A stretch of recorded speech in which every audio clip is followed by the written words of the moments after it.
Blue Beetle.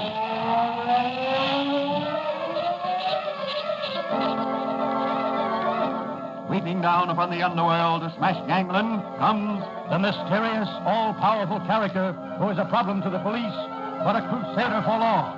In reality, Dan Garrett, a rookie patrolman, loved by everyone, but suspected by none of being the Blue Beetle. As the Blue Beetle, he hides behind a strange mask and a suit of impenetrable blue chain armor, flexible as silk, but stronger than steel.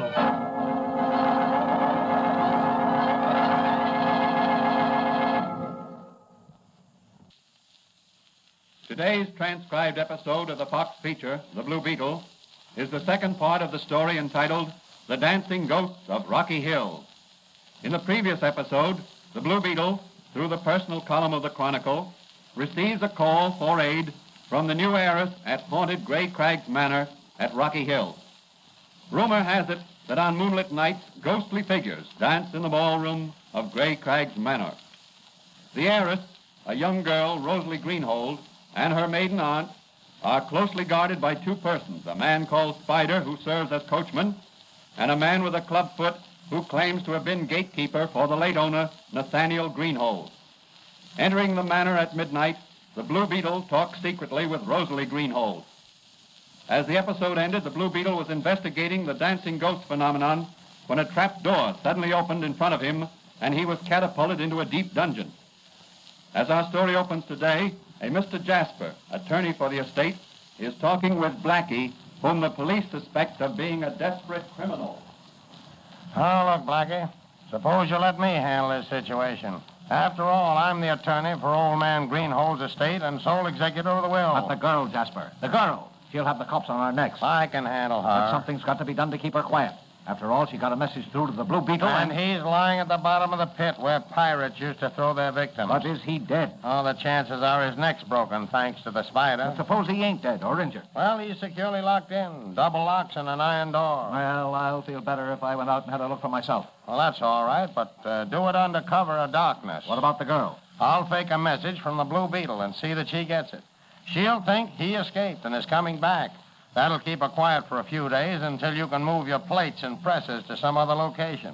They've been there long enough. The place is getting hot. Someone's going to get wise to those phony ghosts and start investigating. That's right. But by the terms of Nathaniel Greenhold's will, his niece Rosalie must live at the manor until she's 21. And if she don't? Then the whole estate, including a fortune in stocks and bonds, goes to charity. With you as executor of the estate, it'll be slim pickings for charity. I see. We understand each other. You've shared your counterfeiting profits with me. I'll share the estate with you. You get your counterfeiting equipment away from there, and we'll put on a haunted house campaign that will scare Rosalie Greenhold and her old maid aunt clear out of the state.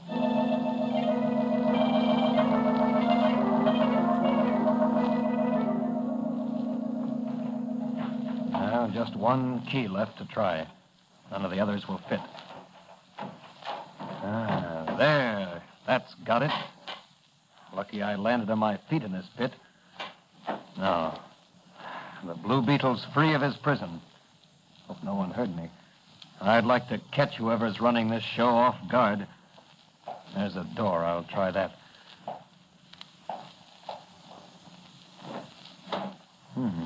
A stone stairway and a light at the top of it. Well, here goes.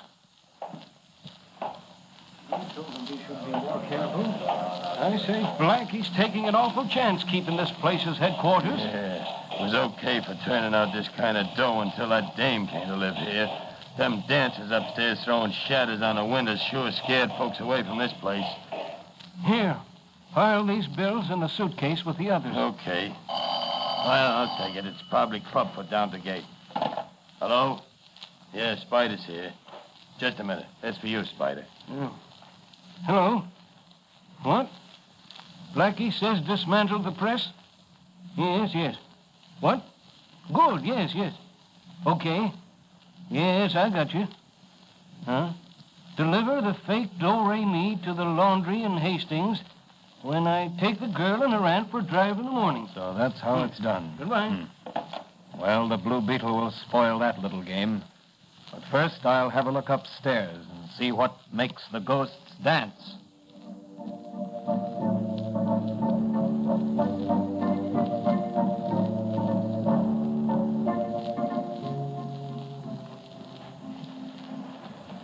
Well, I took your aunt's place on the drive this morning because I wanted to have a talk with you, Rosalie. What about?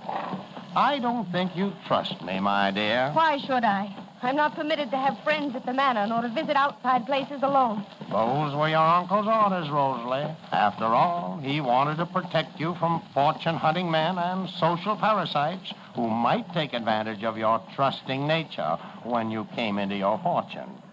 But what about all those strange goings-on at the manor? Why, last night something terrible happened at... What about last night? What happened? Oh, I shouldn't have said anything. Now, is there something you've been keeping from me, Rosalie? After all, your uncle trusted me. Why shouldn't you? Well, last night, the Blue Beetle... The Blue Beetle? Why, now, that's very interesting, because I clipped this out of the paper this morning. You may be the Rosalie this was addressed to. Now, here, read it. To Rosalie. Had strange experience last night with ghosts, but am safe now. Advise you leave manor as soon as possible. Signed, the Blue Beetle.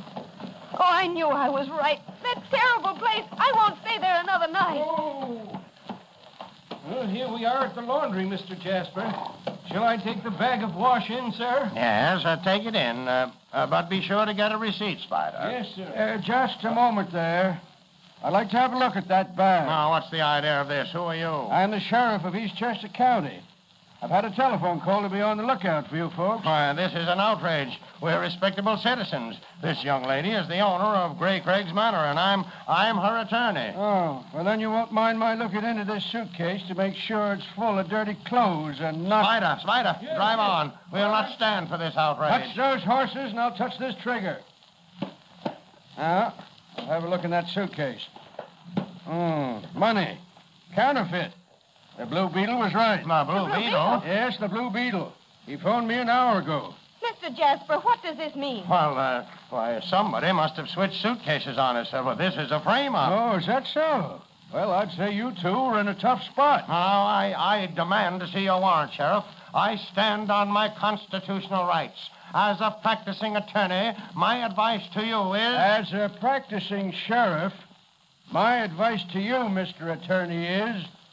get a good lawyer.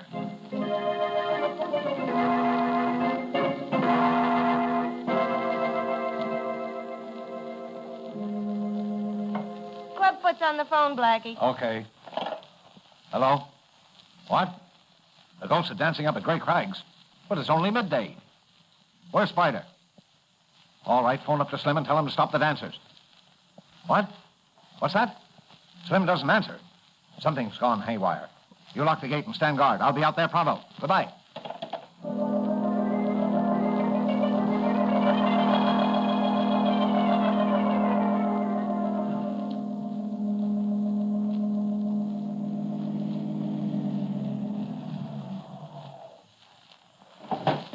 I wonder where Slim is. I don't know.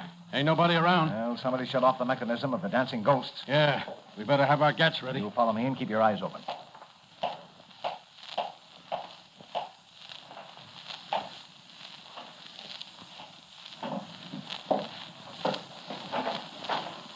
Nobody here. I don't see no one. Something about this business don't smell right to me. Look at that closet there. Someone may be hiding. Easy now.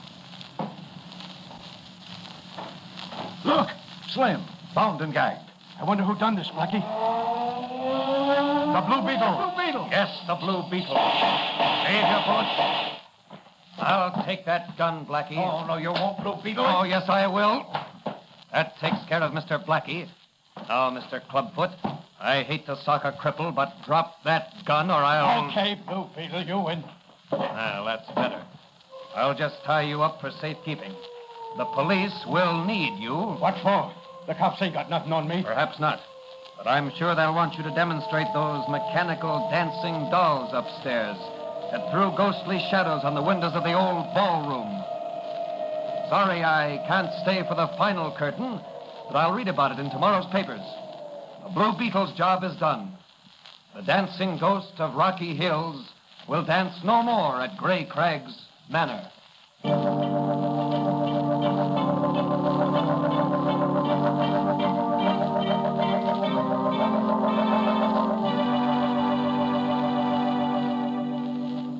And so another gang of criminals was rounded up and brought to justice by the Blue Beetle. But Officer Manigan couldn't make the arrest because of being laid up with poison ivy. The moral of this story is, deception can never win for long. Truth will always triumph in the end. Also, as Officer Manigan would say, stay away from poison ivy. What new adventures await the Blue Beetle in his unceasing crusade against crime? This question will be answered in the next transcribed episode of The Blue Beetle.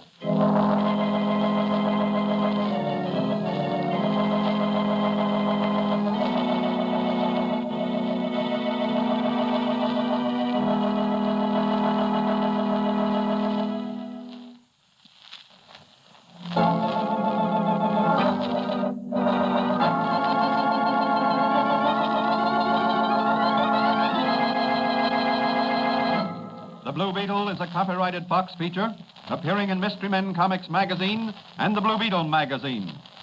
The Blue Beetle is on the air twice a week on this same station. Consult the broadcast schedule in your local newspapers. And don't forget to listen in to The Blue Beetle.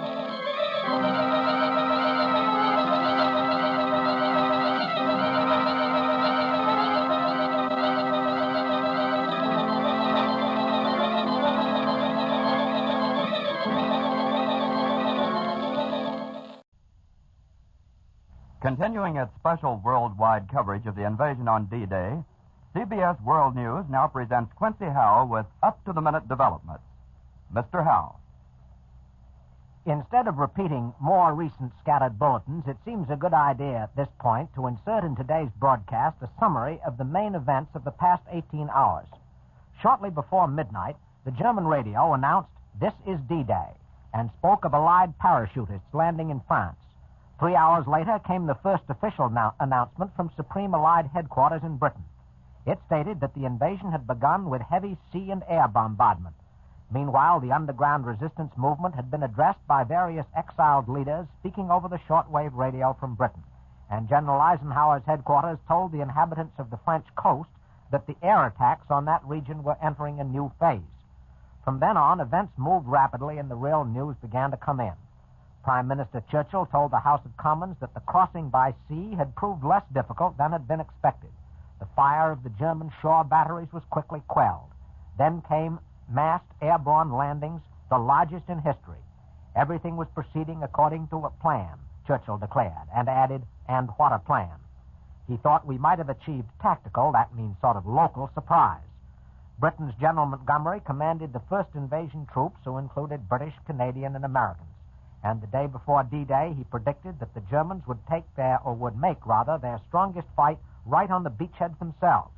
But things went so well at the beachheads that it now seems likely that the Germans are saving their big punch till later. In fact, a bulletin came in a few minutes ago from Supreme Allied Headquarters saying that the first German counterattack in France is likely to materialize within the next 48 hours. That's what informed headquarters there say. But the first report said little about the location of these landings. Until in a second appearance before the House of Commons, Mr. Churchill announced that the city of Caen, that's spelt C-A-E-N, at the eastern end of the peninsula of Normandy, was being attacked by glider and parachute troops. Later, our ground forces penetrated 9.5 miles inland in this area to fight in the streets of Caen itself. Churchill disclosed that the Allies had put 11,000 planes into the air and 4,000 naval vessels onto the sea. British warships in this armada poured shells into the area near the port of Le Havre at a rate of 2,000 tons in 10 minutes. Royal Air Force planes carried the brunt of the night fighting. Then the Americans took over at daylight, and between them, that is, between the Americans and the British, they provided steady cover for the ships and landing parties. The Germans put only 50 planes into the air, and this after Marshal Goering, the head of the German Air Force, had said the invasion must be stopped even if it means the death of the Luftwaffe. By this time, it had become clear that the main weight of our first attack was being directed against the peninsula of Normandy, which juts out northward from the northern coast of France into the English Channel. Further to the west lies the larger peninsula of Brittany, which marks the entrance of the English Channel. The purpose of this first attack seems to be to pinch off the whole Norman Peninsula. At the tip of this peninsula lies the big port of Cherbourg. We may also be aiming to take Le Havre, which lies a few miles northeast of Caen on another small peninsula that juts out beyond the mouth of the River Seine. The Seine empties into the sea between Caen and Le Havre and flows through Paris a couple of 100 miles inland. Prime Minister Churchill not only kept right on scooping the world with his bulletins of Allied progress, he acted as his own commentator. He said the Allies had accomplished their first successes with extremely light losses.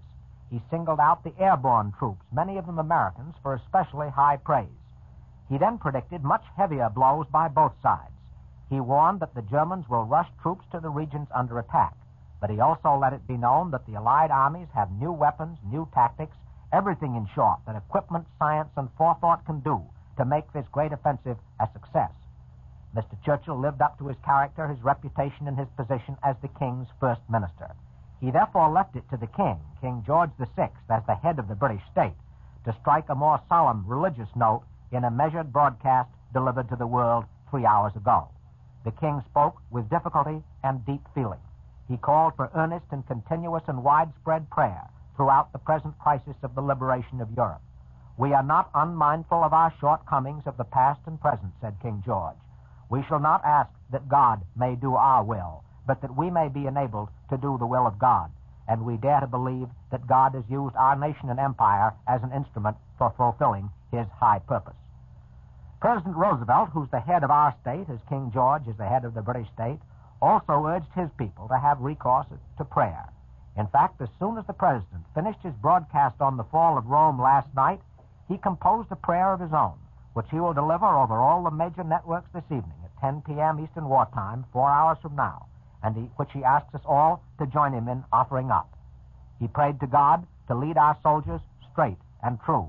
He also prayed for world unity that will spell a sure peace, a peace invulnerable to the schemings of unworthy men. The Russians, of course, don't go in for prayer quite so much as the British and Americans do, but none of their own victories caused more joy than today's news. This is what the Russians have been waiting for during almost 3 years of the most devastating war any country has ever suffered. They now feel that the Anglo-American armies really are in there, fighting the same enemy. They see hopes of early victory. They expect their own armies to start moving westward against the Germans any time now.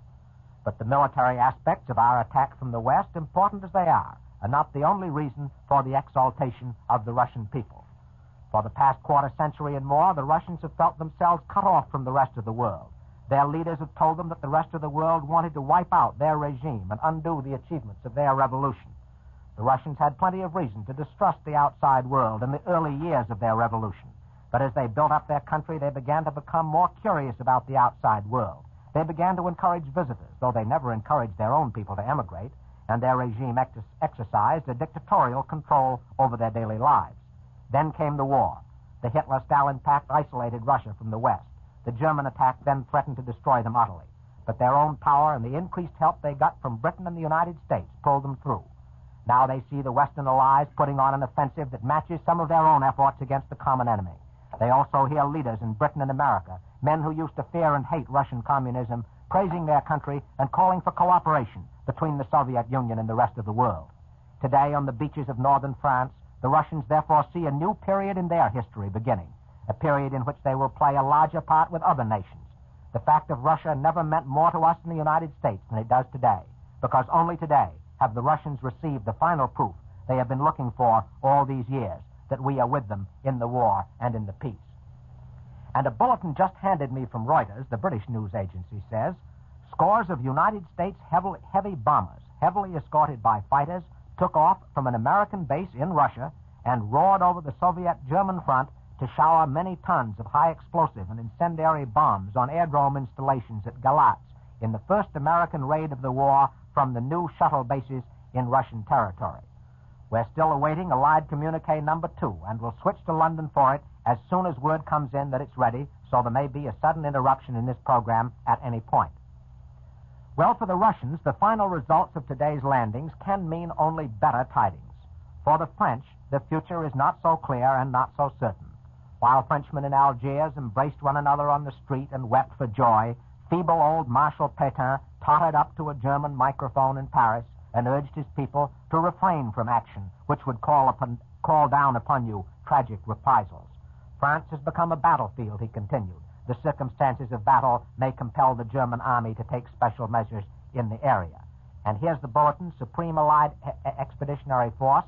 Wednesday, June 7, Allied forces succeeded in their initial landings and fighting continues, said Supreme Headquarters of the Allied Expeditionary Force today.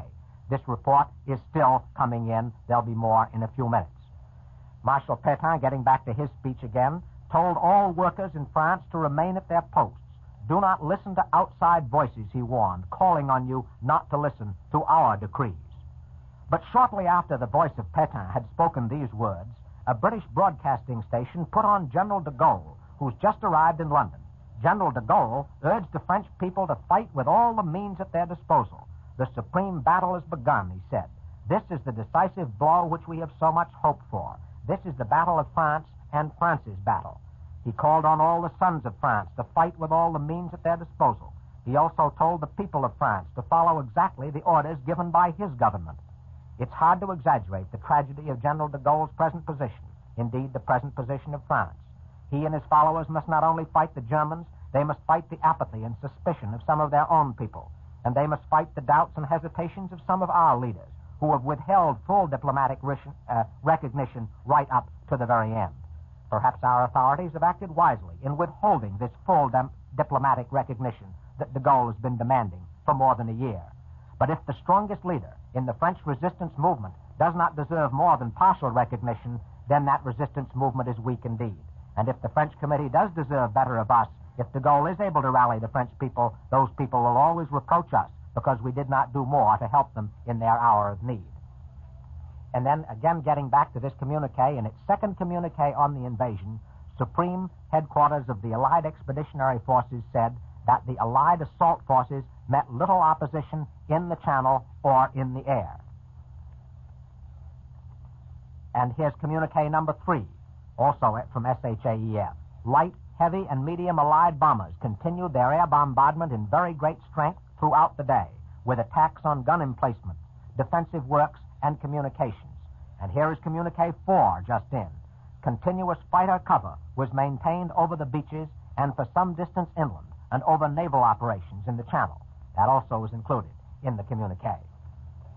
These landings in Western Europe overshadow, of course, the fighting north of Rome. But today's dispatches from the Italian capital report good progress on that front, too. American troops have moved ahead 5 miles beyond the Tiber River. Troops from French Morocco have captured Tivoli Junction 16 miles east of Rome. And British troops at the western end of the front, down by the mouth of the Tiber, have taken 2,000 more German prisoners.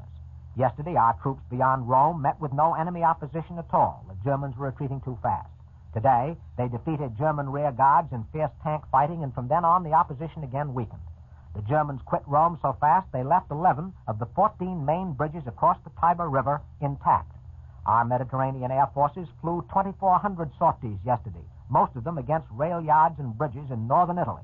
And from Naples comes the news that Marshal Badoglio has dissolved his present all-party government, and that Crown Prince Umberto, who's taken on his father's job as king, has asked Badoglio to form a new government. The king is dead, long live the king. Or, to quote another French proverb, the more it changes, the more it's the same thing. And now for some more bulletins and dispatches that have come in during the past hour or two. This afternoon, President Roosevelt told his White House news conference that the invasion of Europe is up to schedule.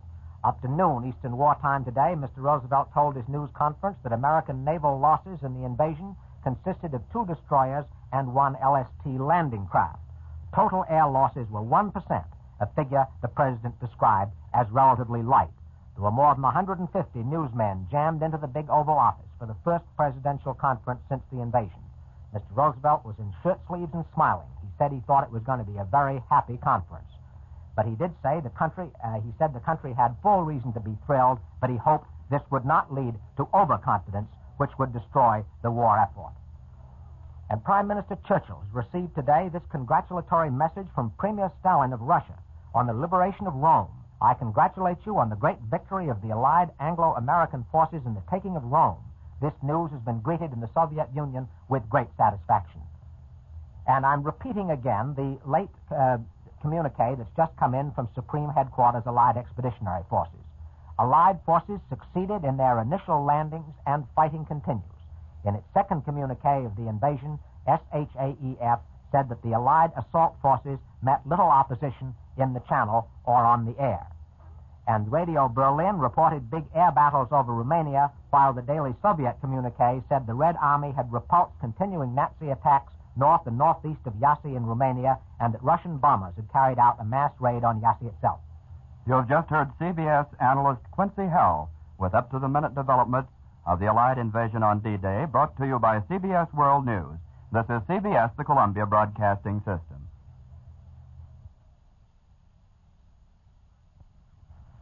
Edwin C. Hill with the human side of the news.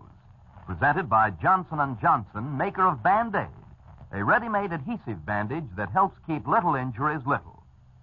Friends, this Tuesday, because of the special interest in war news, Band-Aid is giving up its commercial time so that Mr. Hill can give you the fullest possible report of the developments overseas. And you can be sure that if any news flashes come into the CBS newsroom during this broadcast, they will be passed on to you immediately. And now Band-Aid presents the famous American journalist, Edwin C. Hill. Good evening, everyone. The most colossal military enterprise in all history is well underway, with the German defenses along the French coast for a distance of more than 100 miles found to be much weaker than our military leaders had feared, and with our losses much smaller than had been feared. It is possible, even probable, that in the next few minutes, perhaps most any time, a most important communique will be received here from General Eisenhower himself. If that is true, it will instantly be put before you. Although more than 4,000 ships moved steadily to the coast of Normandy under the protection of 11,000 bombing and fighting planes, the cost in killed and wounded were described by none other than General Eisenhower as very, very small. It cannot be expected that such good tidings can be long continued. Our troops and the troops of our British allies, drawn from almost every part of the great British Commonwealth of Nations, must soon engage, if they have not already done so, in the heaviest fighting. The German radio asserts that von Rundstedt, their supreme commander and a soldier of undoubted skill, is bringing up every reinforcement to the coast where, said the Germans, a battle for life or death is even now in progress. Just why initial resistance by the Germans was so unexpectedly weak along that stretch of coast from Cherbourg to Le Havre, around the estuary of the Seine River and the northeast shore of the peninsula of Normandy, seemed to be something of a surprise and a puzzle to our commanders. The Germans were known to have probably 1,750 fighters and at least 500 bombers to meet the attack, to smash at our invasion fleet, and at the men coming ashore on every beach. But it is not forgotten that Air Marshal Goring told his air forces in an order of the day that the invasion must be beaten off, even if the Luftwaffe perish. Notwithstanding Goring's lethal orders, the German Air Force failed to put up anything in the nature of effective opposition. Perhaps the reason is apparent in the overwhelming strength of the invasion forces and in the brilliancy of planning by our generals and admirals. More than 640 naval guns ranging from 4 to 16 inch hurled many tons of shells accurately into the coastal fortifications on which the Germans had spent 4 years preparing against this day. Prime Minister Churchill was able to tell Parliament that the shore batteries had been largely quelled, the underwater obstructions had proven less dangerous than feared, and the whole operation was proceeding according to plan. It was General Sir Bernard L. Montgomery who led the seaborne troops, the American and the British, magnificently, as always he has led them, from the deserts of Africa to the fair land of France. Airborne troops, parachutes, and glider men who went in after a personal farewell from General Eisenhower played a brilliant part in the invasion picture. The Germans say they landed at Cannes and made a deep penetration at many points. It is most interesting to recall that it was from Cannes and from the Dives-sur-Mer region of coast near Deauville that William of Normandy launched his invasion of Saxon England in the year 1066. And now history, reversing, not repeating herself, sends the sons of Saxon and Norman English and of fighting Irish and other good breeds in whose veins the blood of courage and love of liberty has never ceased to flow, sends them back to that very land, almost to that very port from which they came those long years ago. It is, of course, much too soon to gather from the whole invasion picture more than a few scattered glimpses. But the scene, the panorama of the invasion, stretching along the seacoast for more than 100 miles, must have been an appallingly magnificent spectacle, could any human eye have envisioned its sweep and surge, or any human ear caught the repercussions of the great and little guns. 4,000 shiploads of soldiers. Nobody knows yet how many, although 4,000 ships could easily have carried 500,000 men to the coast of Normandy. 4,000 men, ships from 4,000 men scrambling into the surf, wading ashore, surging up onto the beaches, ready for action, going instantly into battle. Warships of the British and United States Navy standing out at sea, hurling thousands of tons of shells into the coastal defenses upon which the Germans had put 4 years of effort, countless billions in their money, and which they thought to be impregnable. The Germans themselves said that the whole Bay of the Seine was afire. If the German land troops, who must have been in great force, retreated slowly, it is difficult to believe that they could have escaped horrific losses. The English Channel skies were black with Allied warcraft, heavy and medium bombers, fighters, fighter bombers, rocket bombers, tow planes, gliders, supply and hospital craft, and possibly aerial tank carriers. Not too late with too little this time. No wonder that Mr. Churchill exclaimed to a cheering House of Commons, "What a plan! What a plan!" No wonder that General Montgomery, commander of all land forces, said to his troops, "We have absolute and complete confidence in the outcome." No wonder that General Eisenhower, the man with the greatest responsibility that has been borne by any military figure since Washington, declared with great assurance in his final order of the day, "We will accept nothing less than complete victory." A negotiated peace is not for such men as Montgomery and Eisenhower. They know the people they're up against. These men and our president, too, have said in so many words that Germany has been an incessant war maker for 1,000 years and must be reduced to military impotence and held there. They know that the Nazis and the Japanese are fighting to enslave the world. They know that we are fighting to free the slaves of the Nazis and the Japanese and to preserve our liberty. Free men can always win over military might when they're not disarmed or divided. If that were not true, the Allied forces could not have driven the Nazi hordes thousands of miles across the African deserts, across the Mediterranean, and over the mountains of southern Italy. If that were not true, the retreating of German divisions would not still be running north of Rome. But as the Gustav line was not broken quickly or easily, so we must be prepared for reverses and sacrifices on the much stronger Western line before the final breakthrough. Now that the battle has begun, there's little enough that we here at home can do for our beloved ones in the thick of it all. All our war work, however essential, seems so small compared with what they are giving.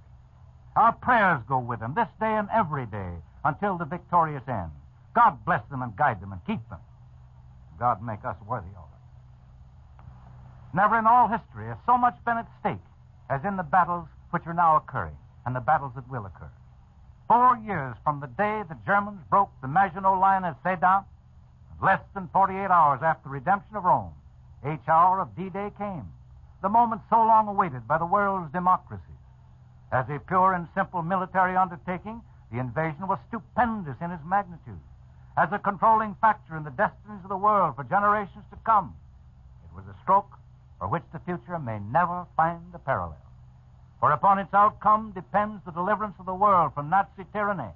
And already, only a few hours after the opening gun was fired, there are, as I've said, indications of success in the initial phases, at least, of the greatest armed operation in all history. And as I told you at the beginning, at any moment may come a greater bulletin from General Eisenhower with a promise, I think, of even more success. And here is bulletin number 2 at this very moment from Supreme Headquarters, Allied Expeditionary Force, from Eisenhower himself. Allied forces have succeeded in their initial landings in France, and the fighting continues. And then the bulletin goes on to say that naval casualties are regarded as very light. Allied planes continue the air bombardment in very great strength throughout the day. It is with a prayer for God's support upon his lips, an unshakable conviction of ultimate triumph in his heart, that General Dwight D. Eisenhower gave the signal for attack in the early hours of this morning. The invasion of Europe began swiftly, almost silently. Advanced parties of assault troops marched into the landing stages of the English ports, clammed aboard the blunt-nosed assault craft, and then, transshipped to the larger craft, swing at anchor farther out in the harbors. They said goodbye to English soil for a long time. Gangs of service troops loaded the rations that will sustain the task force while seaborne between England and the European continent. It was said there were enough rations put aboard to last 8 days, plus 1 day of emergency combat rations. The prologue to the invasion was carried on by highly trained Army and Navy personnel and almost under the noses of the English civilian populace without attracting the slightest bit of attention. Indeed, the public had been thoroughly conditioned by many practiced embarkations and landings. Those who saw the small advance parties where the light combat packs marched to the takeoff points were not able to say that this was it, but the troops knew. They knew that the hour had come this time for sure. This was it. Assault troops of combat divisions moved into the assembly areas. Landing craft of all types began assembling close to shore. Day before yesterday, the assembly areas were changed into marshalling areas, and this meant that the troops, having been briefed of their exact mission, were reshuffled into craft loads. Yes, the invasion is on, and although the news is reassuring from the invasion coasts, we feel as if iron hands were gripping our hearts. Here in New York as in all America, as wherever lovers of human freedom await news with such intensity as very probably humankind never before experienced, this day has been a day of prayer, prayer for victory, and prayer that the toll of young life may be, by God's mercy, not too great. In homes, churches, synagogues, and schools, millions gathered humbly to entreat divine aid. The solemn mood is well expressed by the leading editorial of the New York Sun. Now is my soul troubled, and what shall I say? Father, save me from this hour. But for this cause came I unto this hour. Thus spake the Son of Man, who is also the Son of God, as he prepared to enter upon the last mile that led to Calvary and the cross. And thus today must all of us speak, those who at home suffer vicariously, and those who in the full glory of superb manhood advance toward the grand climax of all their training and preparation. Here it is. This is what we're all here for. Life and strength, youth and wisdom, courage and sacrifice, health and fortune, all we have, our hope for our children's children to have, is staked upon the adventure of this day. Let us humbly and prayerfully hope that the event may justify our highest expectations. Insofar as the human element is concerned, we need have no doubt of the outcome. They are bone of our bone and flesh of our flesh, blood of our blood, to carry on this enterprise, and they will not fail us. Insofar as technical preparation is involved, we have every right to repose the utmost confidence in our military and naval experts, who for months have been working out the plan. As for the justice of our cause, we have no occasion to fear any judgment, human or divine. We have no right to ask, no right to expect an immediate and overwhelming conquest over our resourceful and well-fortified foe. We nevertheless do believe that the best cause will win because the best men are fighting for it. That cause is our cause. Those men are our men. The distinguished prelate presides over the Archdiocese of New York, penned a most eloquent and moving supplication to the Creator of all things, as did the Right Reverend Henry St. George Tucker, presiding Bishop of the Protestant Episcopal Church and President of the Federal Council of Churches of Christ in America. None of the prayers winging heavenward in these hours of tremendous need for God's aid said more in little than that breathed by Dr. Tucker. Almighty and most merciful God, he prayed, Father of all mankind, lover of every life, hear, we beseech thee, the cry of thy children in this dark hour of conflict and danger. Thou hast been the refuge and strength in all generations of those who put their trust in thee. May it please thee this day to draw to thyself the hearts of those who struggle and endure to the uttermost. Have mercy on them, and suffer not their faith in thee to fail. Guide and protect them by thy light and strength, that they may be kept from evil. May thy comfort be sufficient for all who suffer pain or await in the agony of uncertainty. O righteous and omnipotent God, who in their tragedies and conflicts judgest the hearts of men and the purposes of nations, enter into this struggle with thy transforming power, that out of its anguish there may come a victory of righteousness. May there arise a new order which shall endure, because in it thy will shall be done in earth as it is in heaven. Forgive us and cleanse us, as well as those who strive against us, that we may be fit instruments of thy purpose. Unto thy most gracious keeping we commend our loved ones and ourselves, ascribing unto thee praise and glory through Jesus Christ our Lord. Amen. Band-Aid, Johnson & Johnson's adhesive bandage, was happy to relinquish its commercial time on today's program so that Mr. Hill could give you a fuller report of the vital war news. This is Dan Seymour speaking for Band-Aid, and this is CBS, the Columbia Broadcasting System.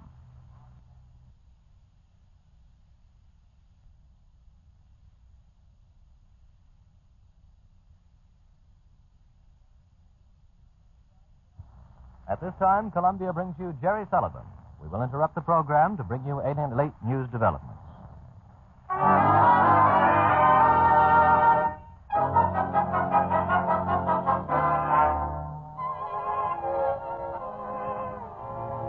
Jerry Sullivan's Dream House.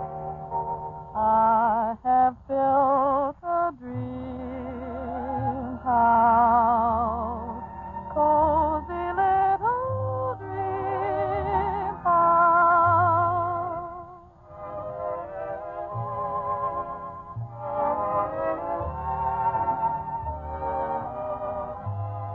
Hello, everybody, and welcome to Dream House. Paul Barron and the boys in the band join me as we start the dreams humming and the rafters ringing with my honey's loving arms.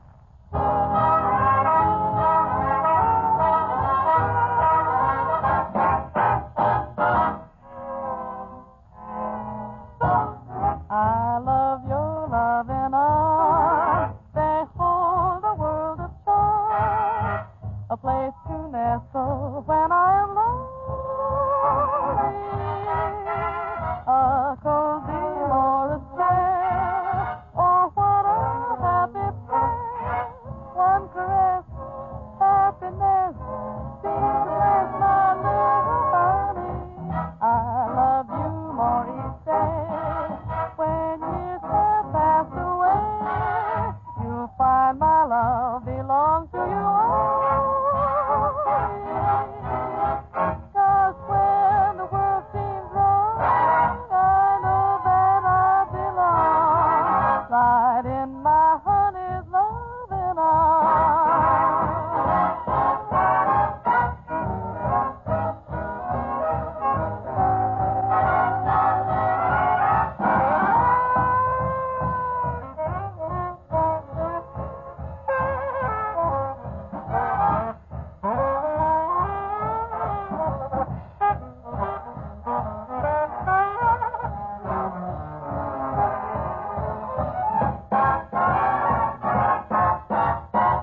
I love you more each day when many years have passed away. You find my love belongs to you only. 'Cause when the world seems wrong, I know that I belong right in my honey. Who's in the money? Right in my honey's loving arms.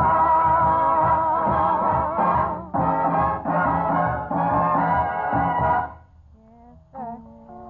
You know, dreams come in mighty handy. They can take you right out of this world to a place where you can be with that certain somebody and see the things you want to see or do the things you want to do. And I'm in sort of a dreamy mood, so won't you come on along with me if you're going my way?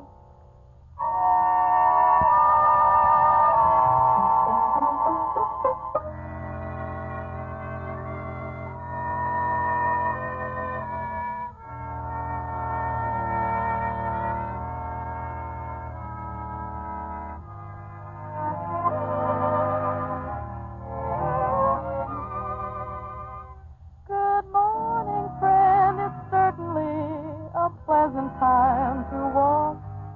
So fresh and green and clear and bright. I'm looking for some company. Thought maybe we could talk. Do you go left or right? This road leads to Rainbowville. Going my way. Up ahead is Bluebird Hill. Going my way.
This is CBS World News Headquarters, and here is the late bulletin just received.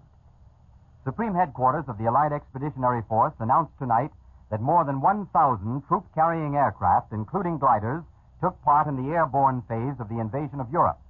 It was also announced at headquarters that the American Navy, including the cruisers Augusta and Tuscaloosa and the battleship Nevada, participated in the bombardment supporting the Allied landings. The coast-to-coast facilities of the Columbia Network will remain open until further notice, so keep tuned to your Columbia station for further invasion coverage. We return you now to our scheduled program.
Dead giveaway in this next song.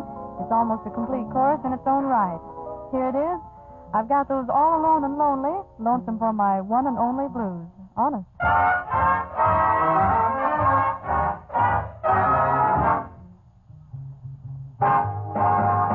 I've got those all alone and lonely, lonesome for my one and only blues. I sit around each night and dim the light and sit and reminisce until the early light with my all alone and lonely, lonesome for my one and only blues. Yes, since the day he went away, I sit and pout. I won't go out when people ask. I tell them that I'm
for another day.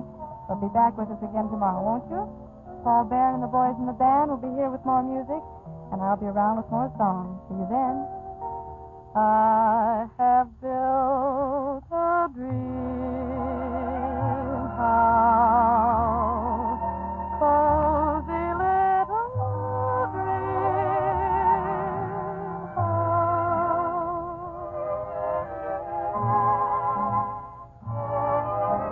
Be with us on Wednesday and every day, Monday through Friday, when Columbia will again present Jerry Sullivan's Dream House.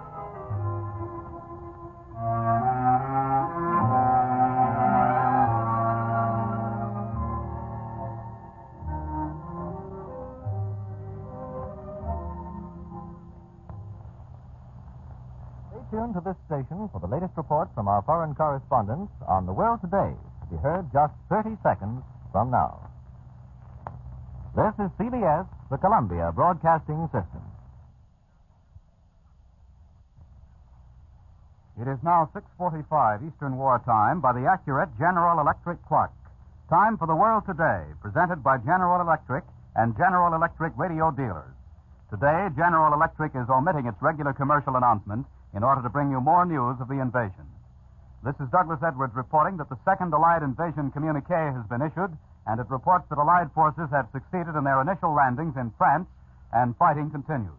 Now, for further details of this war bulletin and news of other developments in the invasion operations, General Electric takes you to London. Edward R. Murrow reporting.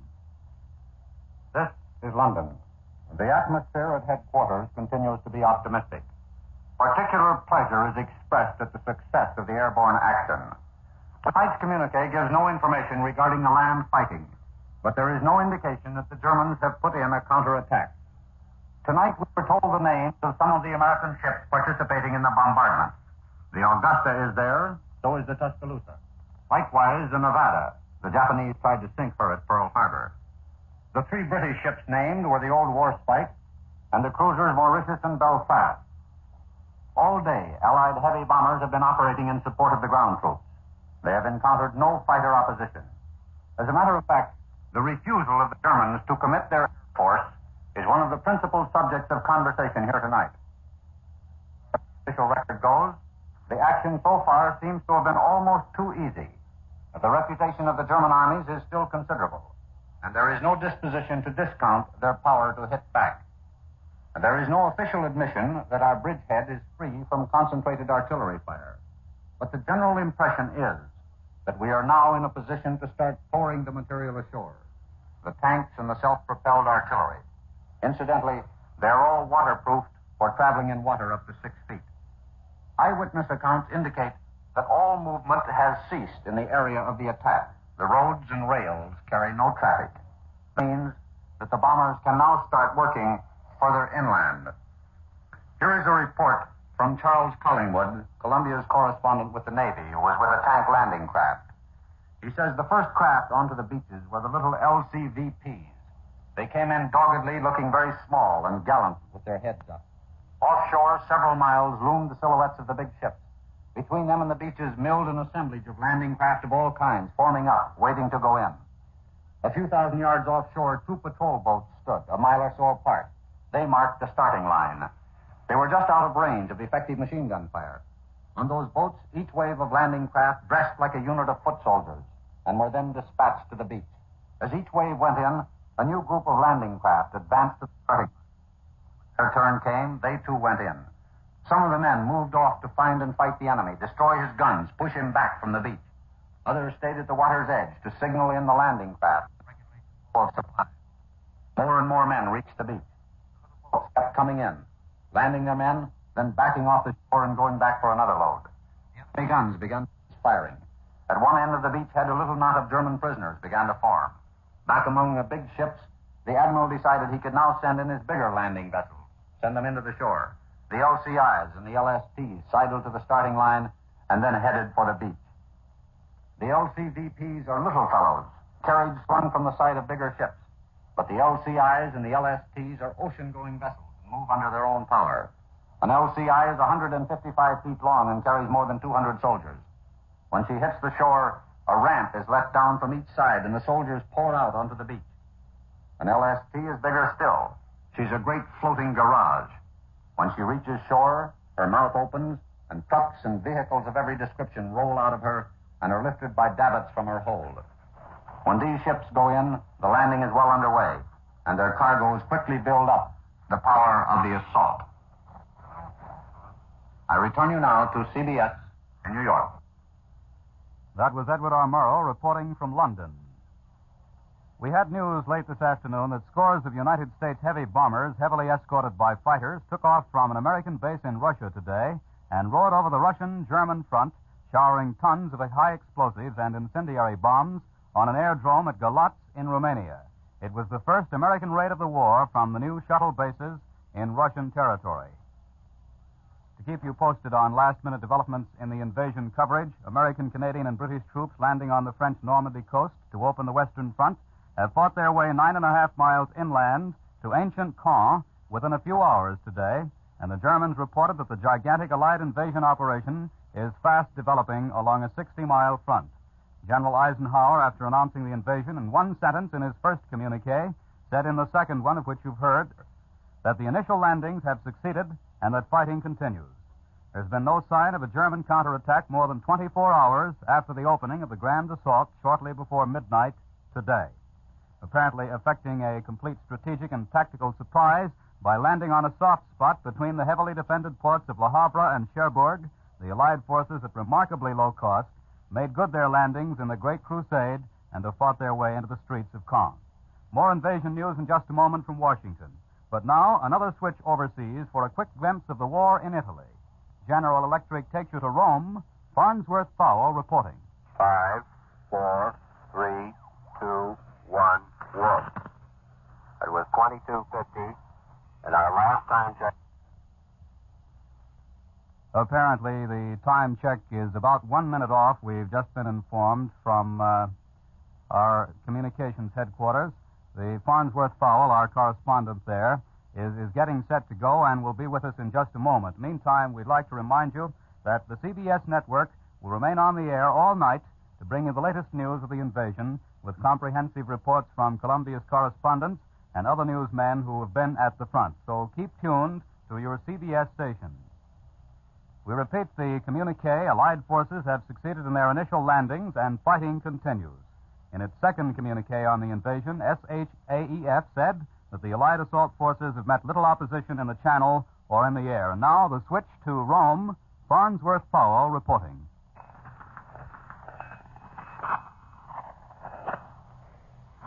This is Rome. This morning, driving back along the Appian Way, we saw two soldiers holding up a sign in big rock letters. Second front, France invaded. That was the way the came. The men of the 5th and 8th Armies are proud that they were able to complete their assigned task of liberating Rome before the beginning of this greater and more decisive battle. The task of annihilating Kesselring's armies is yet to be completed. During the many weary months when we didn't seem to be getting anywhere, we still felt that at least we were wearing and tearing a German division, which would otherwise be resting up armies and have brought home to the Germans and the world one of the imponderables of this war. That whatever the delays and losses and reverses of a campaign, there will be no swerving from the objectives set out for our fighting men to achieve. I return you now to CBS in New York. And next, a report on how Washington views the invasion. For that story, General Electric takes you now to Washington. Bill Henry reporting. President Roosevelt at his news conference this afternoon could be accurately described as cheerful but sleepy. The nearly 200 correspondents who jammed into the study could testify to his cheerfulness, and he described himself as being sleepy. He said the invasion was going right up to schedule, and he made public the first figures, that we had lost only 2 destroyers and 1 landing craft in the first 12 hours, and that air losses had been only 1%, both well under expectations. Both houses of Congress opened with an attitude of prayerful solemnity and functioned in that atmosphere today. The House, however, continued its demands for prompt investigation of Pearl Harbor, and finally, after a red-hot session, passed a resolution calling for the commencement of the Pearl Harbor court-martials by September 7th of this year. Tonight, at 10 o'clock Eastern Wartime, President Roosevelt will go on the air briefly to read a prayer. The text of the prayer has already been made public, and it is the President's wish that everyone join with him as he reads it tonight. I return you to General Electric in New York. On our World Today tonight, we have heard from Edward R. Murrow, broadcasting from London, from Farnsworth Fowle, broadcasting from Rome, and the report you've just heard from Bill Henry in Washington. This is Douglas Edwards speaking for the General Electric Company, reminding you to tune in tomorrow and every weekday at this same time and to buy another war bond and hold on to those you have. This is CBS, the Columbia Broadcasting System.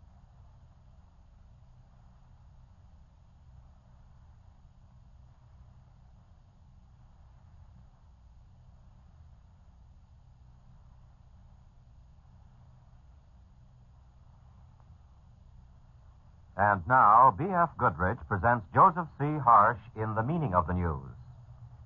This is, of course, the day when the Grand Alliance of the United Nations has finally achieved its full stature.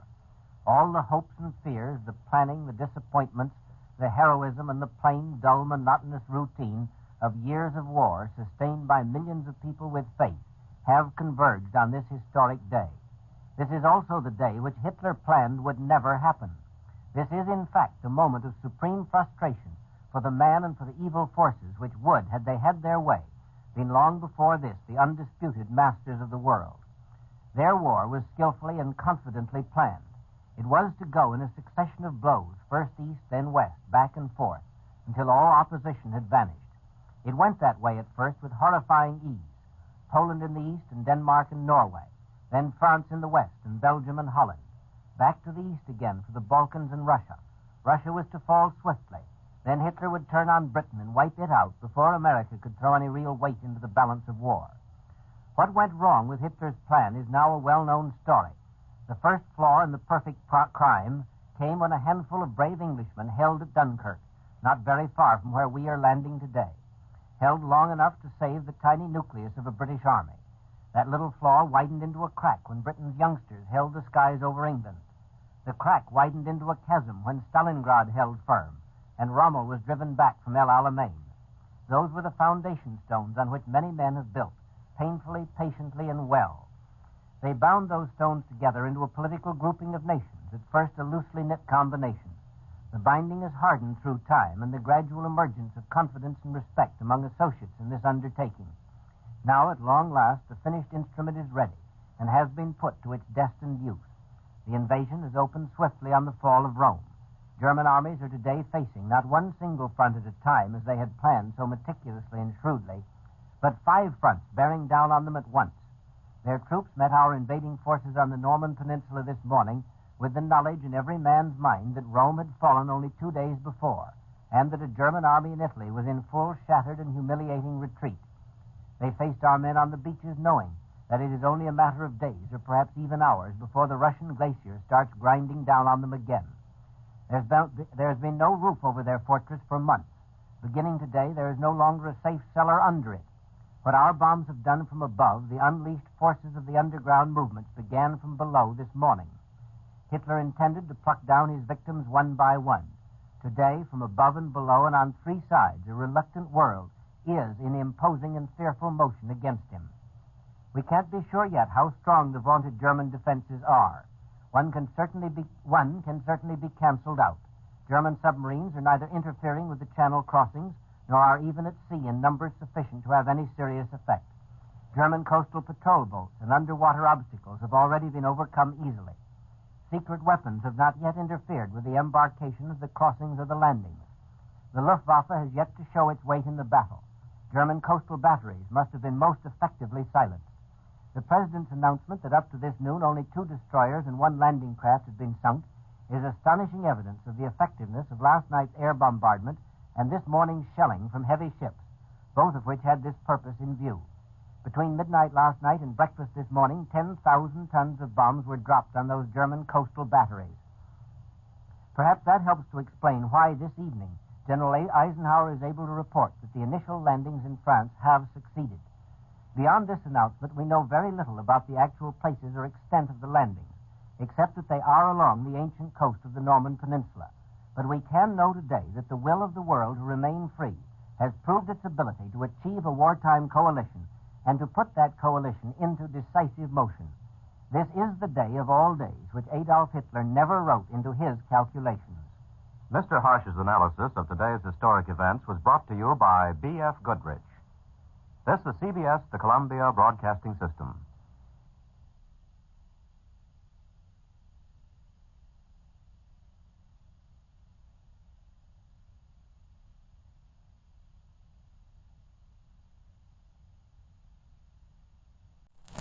Frontier Town, the saga of the Roaring West.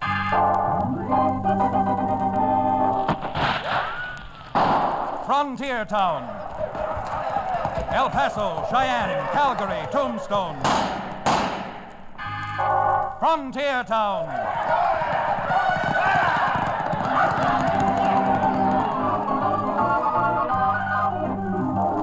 Here is the adventurous story of the early West, the tamed and the untamed, from the Pecos to Powder River, Dodge City to Poker Flat. These are the towns they fought to live in and lived to fight for, teeming crucibles of pioneer freedom.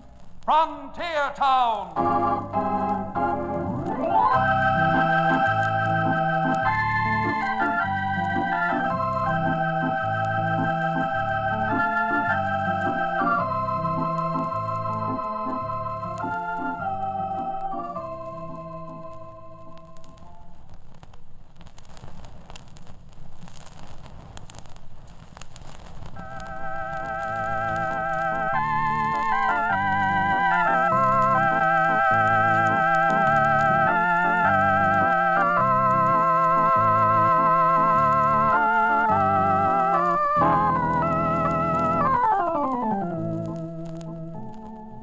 Howdy there. I'm Chad Remington, frontier lawyer, with my home and a headquarters in the cow town known as Dos Rios. Now, believe me, I'm not complaining when I say this, but I don't want any of you to get the idea that being a lawyer on the frontier is just a business for a student of Blackstone, because it isn't. The frontier is raw and rough, hard and boisterous, and that all adds up to the fact that even a lawyer out in the wide open spaces gets more than his share of trouble. Of course, a man who keeps his eyes open, as well as his fists ready for action, often manages to pour oil on the troubled waters. And it's about this oil that I'm interested right now. You see, just a short while ago, there was a great deal of oil poured down in the Indian Territory. And it all started one afternoon when an oil promoter known as K.C. Kansas City Leonard and his half-breed Indian companion Tulare succeeded in closeting themselves with the chief of a small, peaceful tribe of Indians, Chief Blue Fox of the Cold Springs tribe. A bottle of mezcal was handy on the table in the stuffy little office. Now, all you gotta do, Chief, is make a mark on this piece of paper. Huh? Chief, no savvy, Mr. Leonard.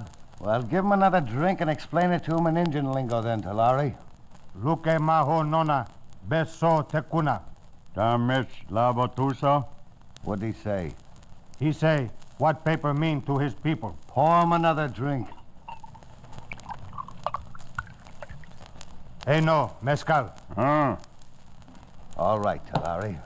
Now, tell Blue Fox that this paper just gives me the exclusive rights to drill for oil on his reservation, and that it isn't going to interfere with his people at all.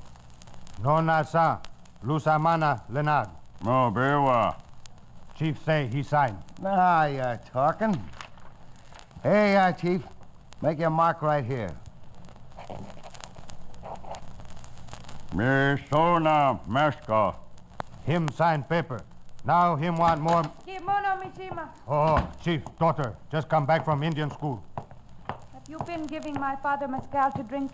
Why, we were just talking over a little business deal And what was that paper you were so quick to hide? Just a little business agreement me and the chief made. I wish to see that paper. Oh, yeah? Well, that happens to be a confidential business document.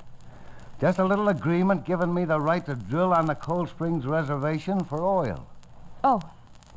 When a man finds it necessary to ply another with liquor in order to enter into a contract, his motives certainly will take looking into. Manamatona. Ah. Very well. But this is certainly not the last you two are going to hear about this.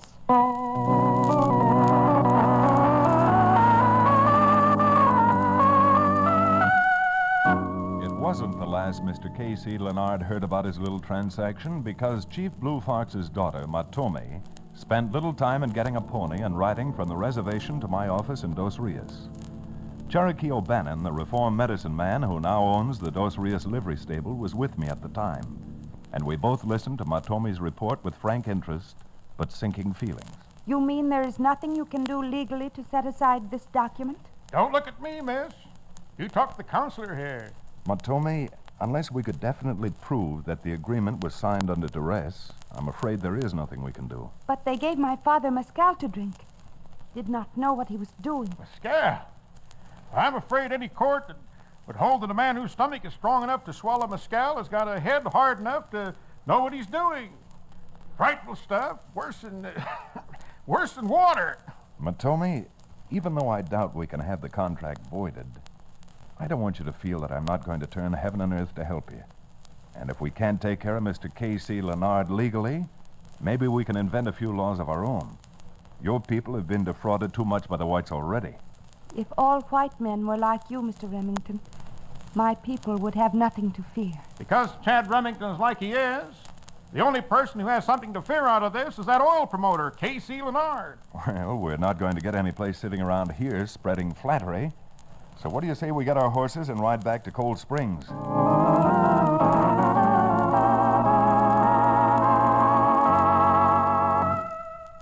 The town of Cold Springs itself sits on the edge of the Cold Springs Reservation, high up on the rim rock. It's not much of a town, to be sure, but big enough to be a hotbed of trouble. On arriving there, we found that Leonard had rented a shack to use as his office, and I decided to walk over and see him, because you never know if you're trying to trap a cougar or a skunk until you get close enough to see the stripes. I left Cherokee to watch the horses while I started down the dusty street on foot. I certainly wish Chad had found a better place to tie off these horses than the hitch rack in front of the local tavern. Not only is my thirst getting stronger, but temptation grows by the minute. Wonder if I couldn't watch the horses over the bat-wing doors if I found a good place at the bar inside. Wouldn't take me very long, and well, perhaps it'd be better if I'd find someone to watch the horses for me. Here comes a fellow now. Pardon me, sir. May I have a word with you? Were you calling me, mister? No, I didn't call you mister. I called you sir. But I would like to. But Billy Blue Blazes, if it isn't Wildcat Maxon. Cherokee. Suffering Joe Cherokee. When did they let you out of jail?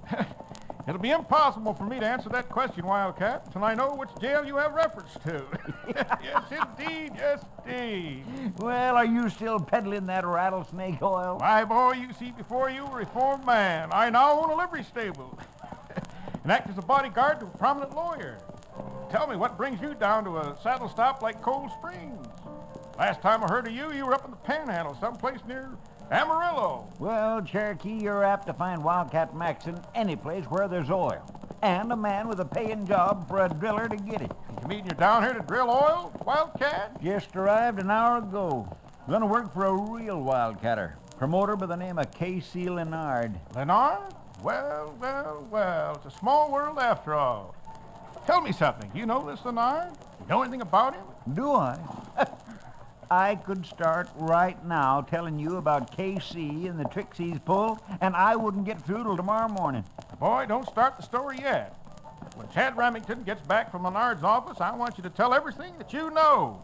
Well, I don't know, Cherokee. I just put my bedroll up at the hotel, and I should be getting down there myself to report for work. Of course, I don't want to impose upon your time.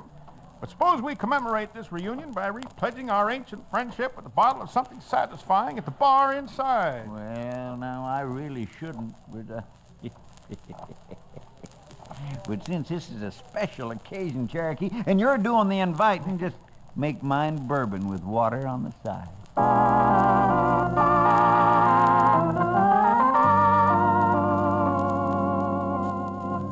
While Cherokee and Wildcat Maxon were picking up the threads and the whiskey glasses, my walk down the street brought me to the door of the little shack Leonard had rented. I tried the door, but it was locked, so there was nothing for me to do except knock.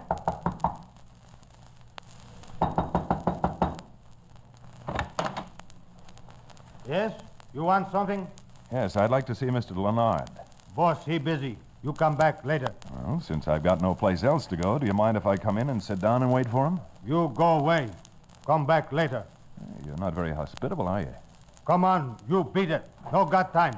Just a minute. I don't mind leaving, but I have no intention of being shoved out. Me say get out. Now me put you out. You local half-breed. Who do you think you are, anyhow? Me show you fast. Just for that, I am going inside and wait for Leonard. Well, you're in, so speak a little piece and get it over with. What do you want? Well, I take it you're Leonard. You'll be taking a lot more if you don't quit stalling around. What's on your mind? I'd like to see the paper that Chief Blue Fox signed here a few days ago. Yeah? Well, exactly who are you? Well, for the moment, let's just say I'm a friend of the Chief's. And for the moment, let's just say that any paper the Chief signed between him and me is confidential. Oh, so?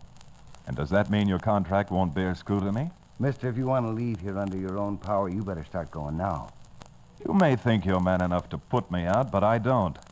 From what I've heard about you, you're, well, I don't think that you're a man at all. And with apologies to the whole skunk family, I think you're nothing but a tricky little polecat. Boy, you loudmouth maverick, now you are getting out. Show you. I didn't like your ugly face when I walked in here, but maybe this beauty treatment will change it.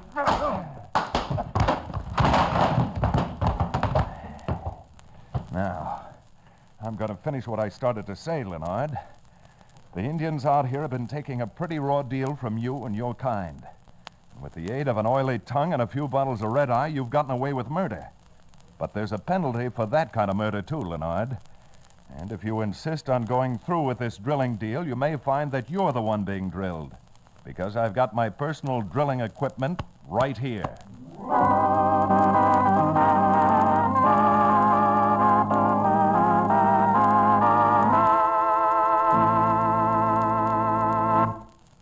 We'll return to the second act of Six Gun Lawyer, our exciting frontier town adventure, in just a few moments.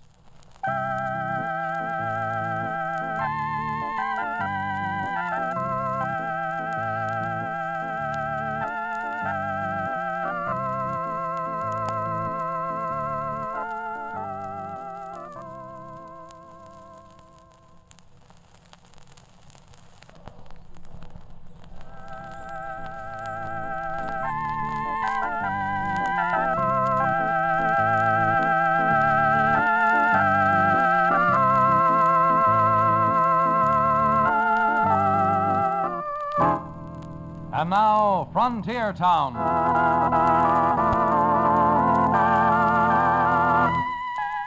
Well, there was no question about it. I'd found out whether our friend K.C. Leonard was a catamount or a skunk, except that in his case, I suspected the stripe that ran down his back wasn't white, but yellow.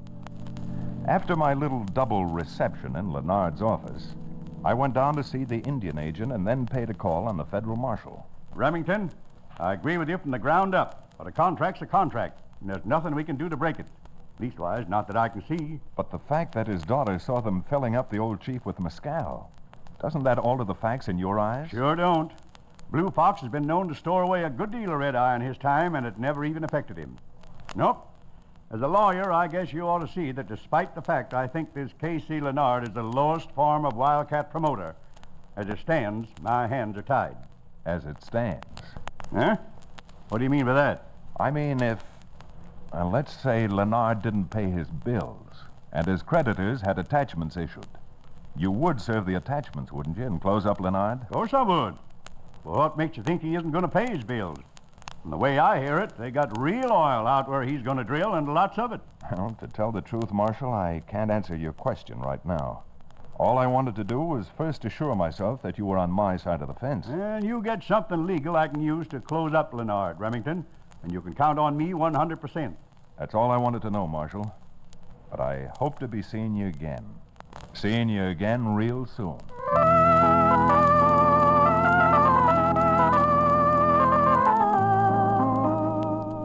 I left the marshal's office and walked back to where I had left Cherokee with the horses. The horses were there, but Cherokee was no place in sight. It should have occurred to me that Cherokee would disappear through the nearest doorway. But it didn't. Not until I heard his robust laugh echoing behind me.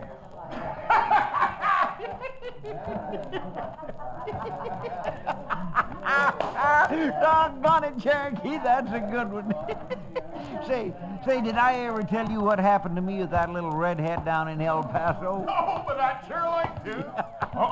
You're gonna all you like, Cherokee, but it's not gonna save you this time. Now go on, get outside. Hey, now, just a minute. Who do you think you are, anyhow? Giving cheap orders to a partner of mine.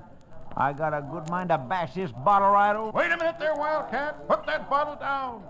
This is my bosom companion, the attorney I was telling you about, Chad Remington. Well, howdy, Remington. Well, now that I've lifted the bottle up, there's no sense in wasting it, so here goes, boy. Fine company you keep, Cherokee. Chad, this is one of the oldest friends I've got in the world, Wildcat Maxon. He's an oil driller, and you know what? He's just arrived in Cold Springs to go to work for K.C. Leonard. K.C. Leonard? Well, that's the last straw. Now, come on, you and I are getting out of here. Wait a minute. What's the matter, Counselor? I want the truth now. Just how good a friend are you of Mr. Maxon's here, and vice versa? Why, I've known old Bannon for 30 years. Fact is, he used to buy the oil from me that he mixed with alcohol and called his genuine Cherokee Indian rattlesnake oil. Yes, indeed. Yes, indeed. Our friendship predates my first encounter with the law. Well, in that case, you are old friends. But there's one thing I want to know, Maxon. What sort of a man are you who would go to work for a jasper like Leonard? Remington, I know Leonard's a no-good snake, but I'm a good oil rig man, and a job's a job. Why? Would you be interested in doing a favor for your old friend Cherokee and also helping... You name it, boy, and I'll do it. Fair enough? That certainly is fair enough. And just for that, I'm going to break a long-standing rule and buy you both a drink.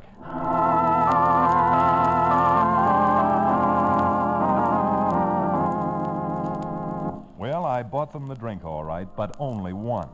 Wildcat Maxim left the bar a few moments later to go down to report to Leonard. And Cherokee and I rode out to see Blue Fox's daughter, Matomi. Yes, of course I understand what you're saying, Mr. Remington. But is such a thing legal? My dear Princess, it's so legal that you and Chad and I are untouchable. But what about this Wildcat Maxon?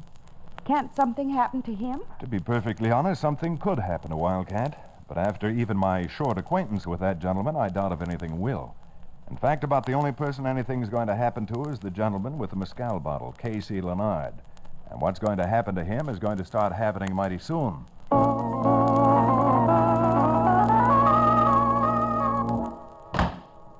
Well, Talar, I never thought this would happen. Something go wrong, boss? I'll say it did. Just got a message from Wildcat Maxon that they hit rock and snapped off the drill stem. This job's starting to cost money.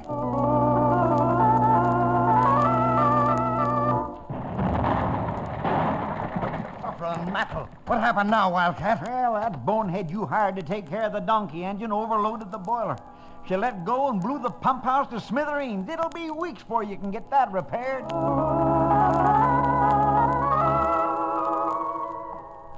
You no can blame me, boss. I just tell you what Wildcat tell me. Now what happened? Wildcat say he lose 6 pieces of pipe down well hole, and then lose fishing tool trying to pull it out. The fishing tool gone? Well, if this doesn't ruin us, nothing will. I'm starting to believe this job's jinxed.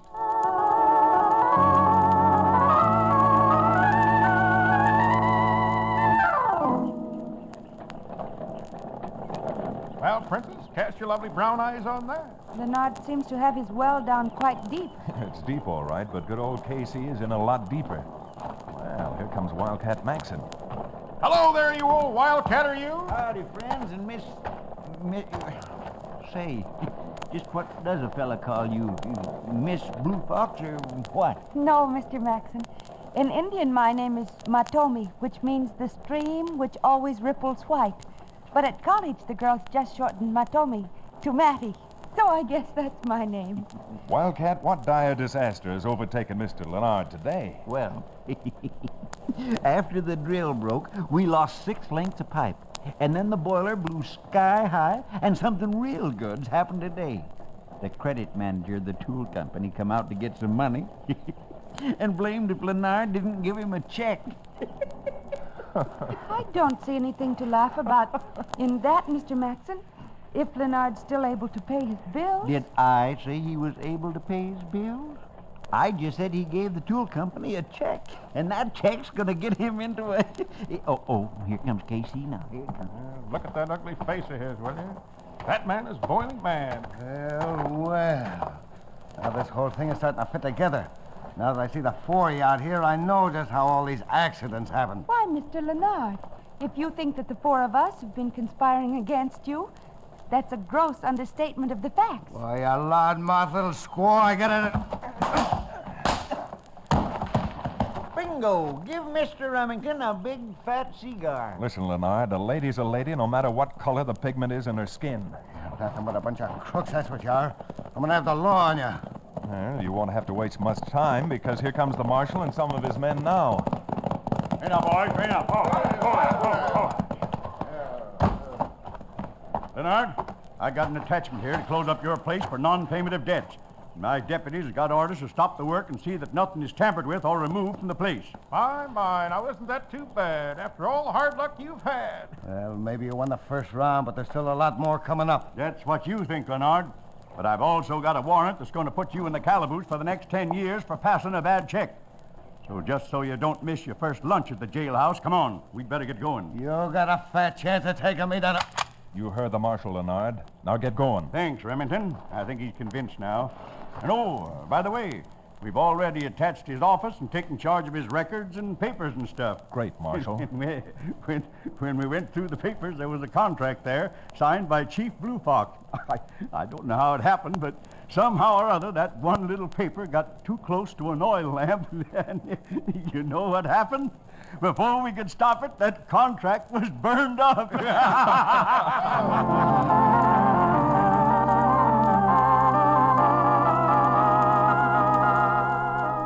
Well, with Casey Leonard on his way to jail, the drilling stopped, and the contract with Blue Fox unfortunately burned up, we stopped long enough to take stock. How soon do you think it will be, Mr. Remington, before my people will be able to complete the well and start getting an income from it?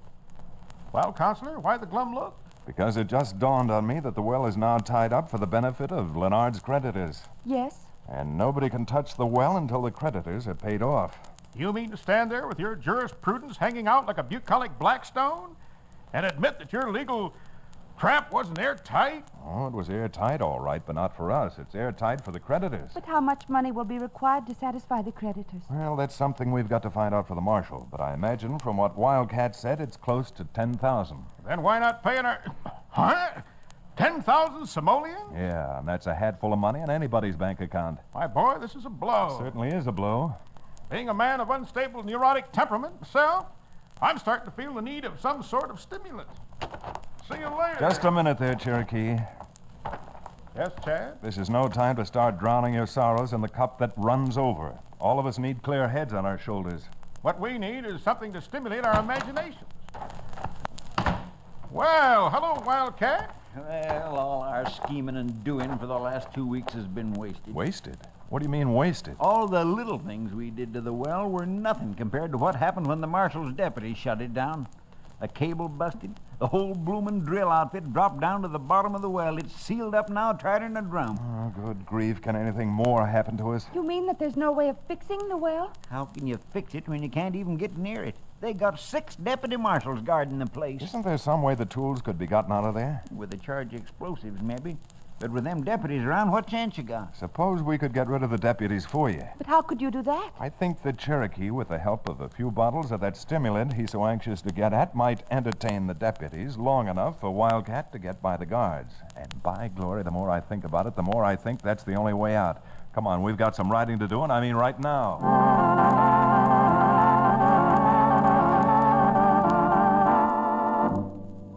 We lost no time getting back to the reservation and the oil well, and with the skill of a successful medicine man and armed with 3 bottles we purchased in town, Cherokee had no trouble distracting the guards. While Maxon slipped in with his charge of explosives, Matome and I stood off in the mesquite watching, hardly able to draw our breaths. Then suddenly we heard the unmistakable sound of a horse racing toward us. Mr. Remington, there's a horse coming. There sure is a horse coming, and a man I'm not looking to see is riding it. The marshal. Look, he spotted us and he's coming over.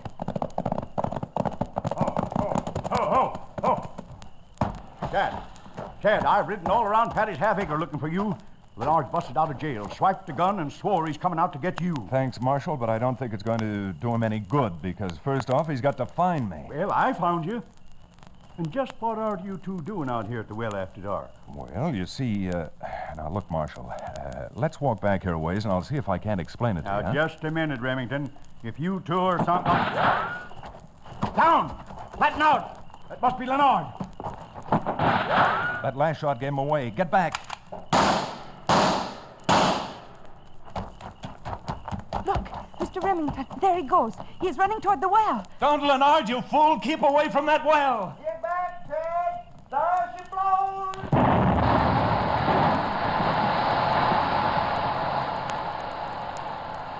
Well, when Leonard started digging for oil out here on the reservation, I bet he never realized all he was doing was digging his own grave.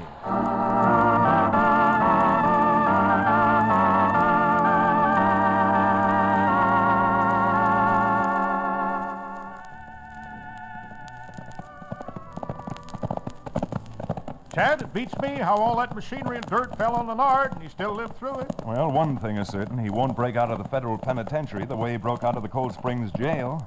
I found the whole experience mighty unnerving. So did I. And now that the Indians have got their oil well, I feel the need of steadying my nerves with something potent. Oh, Cherokee, for the sake of your health, you've simply got to reform. Statistics prove that whiskey kills more men than bullets. Of course, whiskey kills more men than bullets. Why, even a big bullet doesn't drink over a pint a year.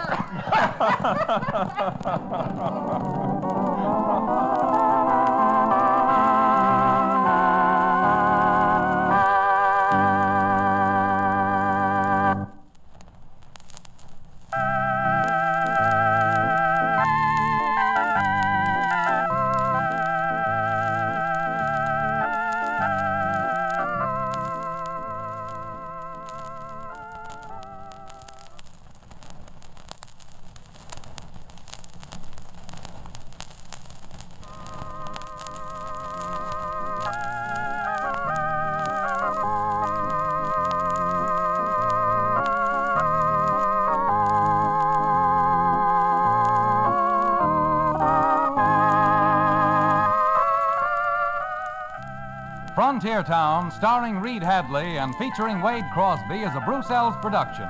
Story and direction by Paul Franklin. Music written and played by Ivan Ditmars. Be sure to be with us again, same time next week, for another fine action-adventure story with your favorite young Western star, Reed Hadley. And now this is Bill Foreman telling you that Frontier Town comes to you from Hollywood.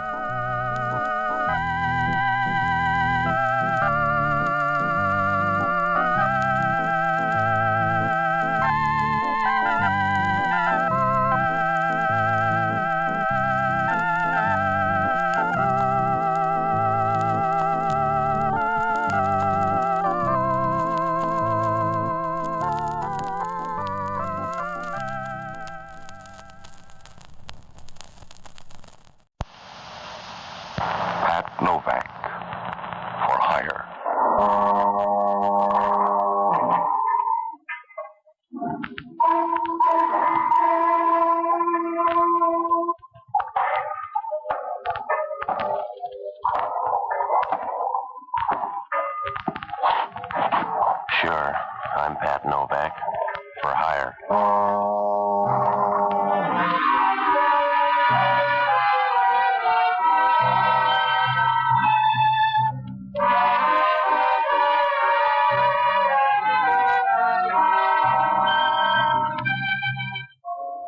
That's what the sign outside my office says.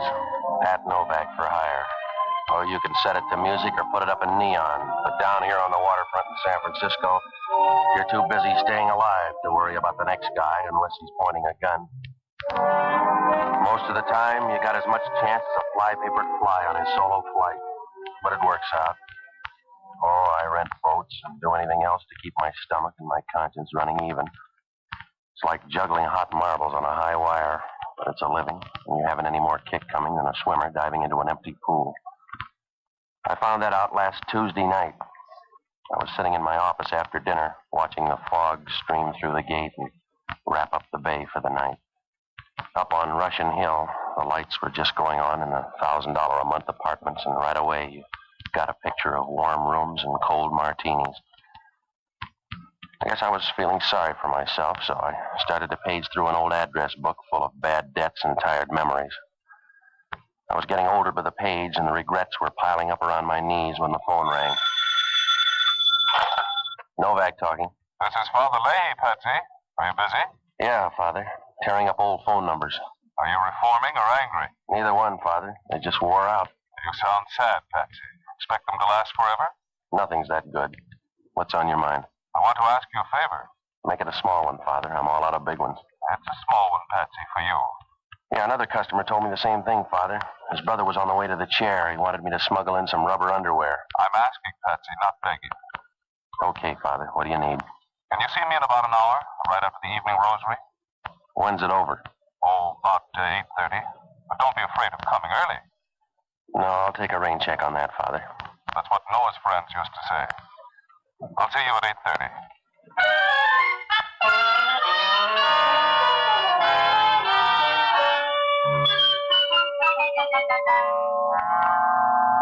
It was a little before 8:30 when I started up the steps of Father Leahy's parish church.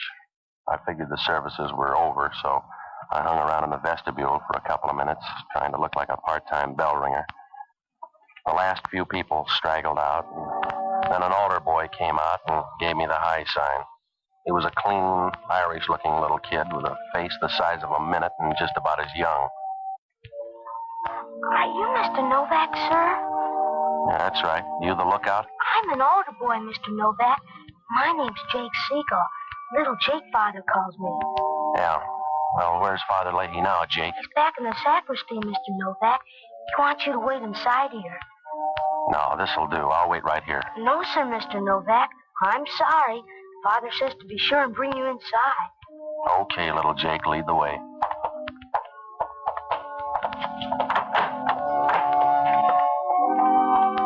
This way, Mr. Novak, down this aisle.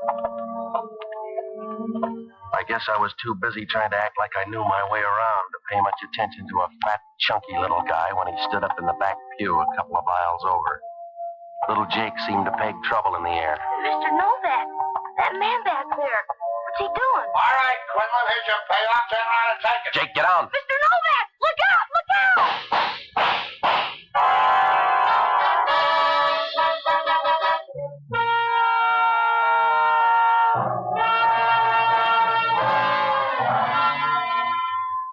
Down on the waterfront, you learn early to look for trouble, any place, any time.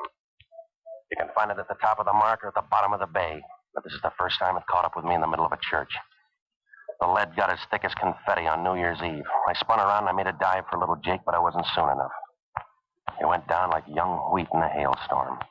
When I grabbed for him, I must have hit my head in the base of a marble pillar or something, and things got dark for a minute. I stumbled down the aisle and into the street after the guy, but the odds were all on his side. The fog was so thick you couldn't read a newspaper with a Klieg light. I guess I covered every alley and street in the neighborhood, but it was like running after a hatful of feathers in the middle of a windstorm. Oh, I don't know how much later it was when I stopped for a minute in an empty doorway and I tried to remember what I was chasing. A siren was crying somewhere in the distance, so I started back for the church. The coroner's wagon was just pulling away when I got there, and Father Leahy had disappeared. I saw a light in the rectory, so I went upstairs and rang the bell. He came to the door in his shirt sleeves. He just stood there for a minute looking at me. Then he motioned me inside. You want to see me, Father? Yes, in here. Sit down. The kid, Father. Little Jake. What do you think? Yeah. They go fast? Instantly. I'll get the guy, Father. I'm not asking that, Patsy. I'm not asking you for anything anymore, unless I need trouble. No, somebody told you a bad story, Father. That wasn't my gun. I should have known better than to call you. I should have known it meant trouble. It's your middle name, Patsy. You're married to it. You're looking at the wrong man. It wasn't my party. I called you here tonight to ask you a favor, Patsy. Anything you want, Father. It's too late now. We were going to have an altar boys' picnic tomorrow over at Paradise Cove. I wanted to borrow one of your boats. We won't be going now, Patsy. We've got a funeral instead. Yeah. What do you want me to say? Don't say anything, Patsy. Just listen for a minute. I asked you to come up here tonight, but I didn't tell you to bring your friends. If you've got any private fights with those waterfront hoods, that's your business. But don't bring your beefs into the church. And I tell you, I never saw the guy before. I don't know anything about it. He was shooting at you when he hit little Jake, wasn't he? What else am I supposed to think? Yeah. They find the murder gun? Nothing. Your playmates are neat, Patsy. I liked you better without the temper, Father. And I liked you better before your hands got dirty, Patsy. I warned you about that waterfront crowd, the cheap thugs, the cheap women. I told you, Patsy, roll around in dirt long enough and some of it's bound to stick to you. You got it all over your face and your hands, and it's working inside you, Patsy. It's working in deep. At the end of the sermon, Father? I tried to warn you, but you had it figured. Well, figure this one, Patsy. There's a 9-year-old kid on his way to the morgue. He stepped in front of a bullet and saved your life. Now go ahead. Figure it. Yeah, I will, Father. But you better be on call when I catch up with the guy. He's going to have a lot of praying to do.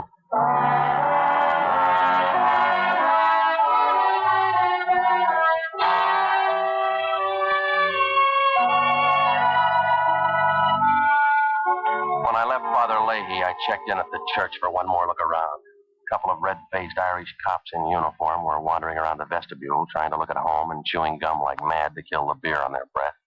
And over in one corner, half a dozen old women had their heads together, clucking like hens over a square egg. Outside of them, the place was deserted. I gave the course a quick rundown. A couple of aisles over, where I figured the gunsel must have passed, I picked up a matchbook. The ad on the front said Max Joint, Cicero, Illinois. And there was a phone number scrawled inside the cover. I was just about ready to toss it away when a bell rang and I took a closer look. It was my phone number. I put the matchbook in my pocket and I started home for the apartment. Maybe the cab wasn't going fast enough because halfway there, 3 years' stock of headache caught up with me and the ceiling started to jump. Oh, the cab driver was kind, though. When we got to my place, he offered to help me as far as the curb for an extra 4 bits. By the time I made it to my front door, I was feeling lower than N-man at an Irish wake. The reception committee didn't help much. They were short and dark, all 3 of them, with rolls of loose, oily fat where their necks should have been, and small pig eyes that squinted through the cigar smoke rolling out of wide nostrils and up their faces. Hiya, Novak. How do you feel? Lots better after you find the door. Hey, Dex. Novak don't like us. He'll cultivate a taste. No, they don't build stomachs that strong. Be nice. It's easier that way. Now, look, Buster, I don't know who you 3 pigs are, but Novak. Remember, be nice. Yeah, I'll remember. You West Coast punks are all alike, Novak. Couple of taps and you cry. Ain't that right, Lud? Maybe Novak's tired, fellas. Help him into a chair. Yeah, Novak. Sit down. Lud wants to say something. All right, then say it and get out of here. We want the gun, Novak. We want the papers that go with it. Sounds like a great puzzle. Sorry, I can't help with the answer. You better tell Lud, Novak. It's liable to get rough. All right. My gun's over there on the desk and the paper's on the wall. Be nice, Novak. Just once more, Novak. Where's the gun and where's the papers? Look, I'll spell it for you. I don't know what you're talking about. All right. Dex, Mac, get his arm. Yeah. All right, hold his head up. Yeah. Okay, Lud, there. That's the way they do it in Cicero? Last time round, Novak. The gun and the papers, where are they? I don't know. The gun, Novak. The papers. No use, boss. We lost him. All right. It's a big flaw. Let him find his own way back.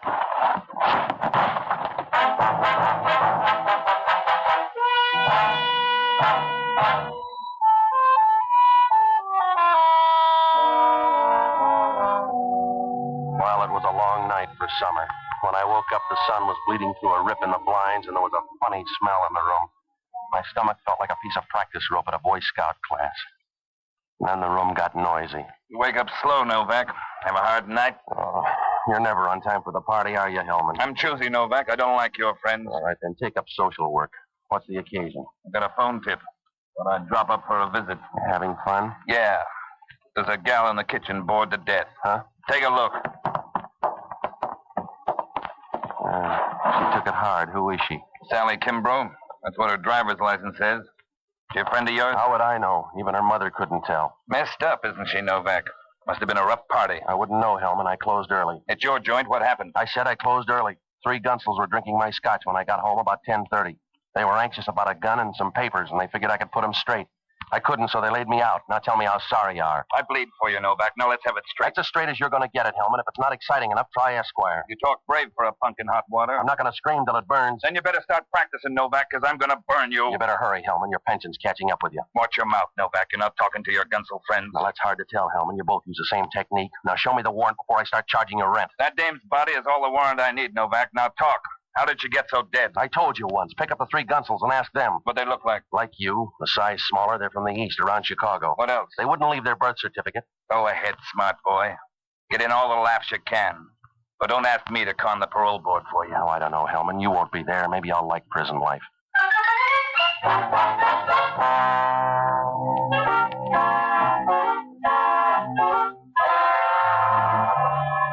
When you're knee-deep in the rain and your boots spring a leak, you might as well throw them away and take your chances barefoot. Hellman and his boys left with the body, and I grabbed a handful of aspirin and a cold shower. Then I started out to look for the only honest guy I know, an ex-doctor and a boozer by the name of Jocko Madigan. A pretty smart man until he found out you can poison your worries at $4 a fifth. I finally found him sitting in the middle of a bourbon fog in a little Spanish joint somewhere on the edge of the Excelsior district. He was down at the end of the bar trying his best to make time with a plaster bust of Queen Isabella.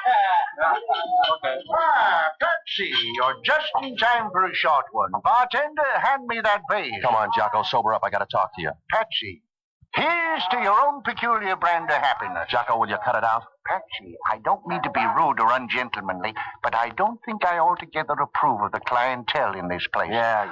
Shh. This woman next to me, Patsy, the one with the stony gaze, she's been here ever since I came in.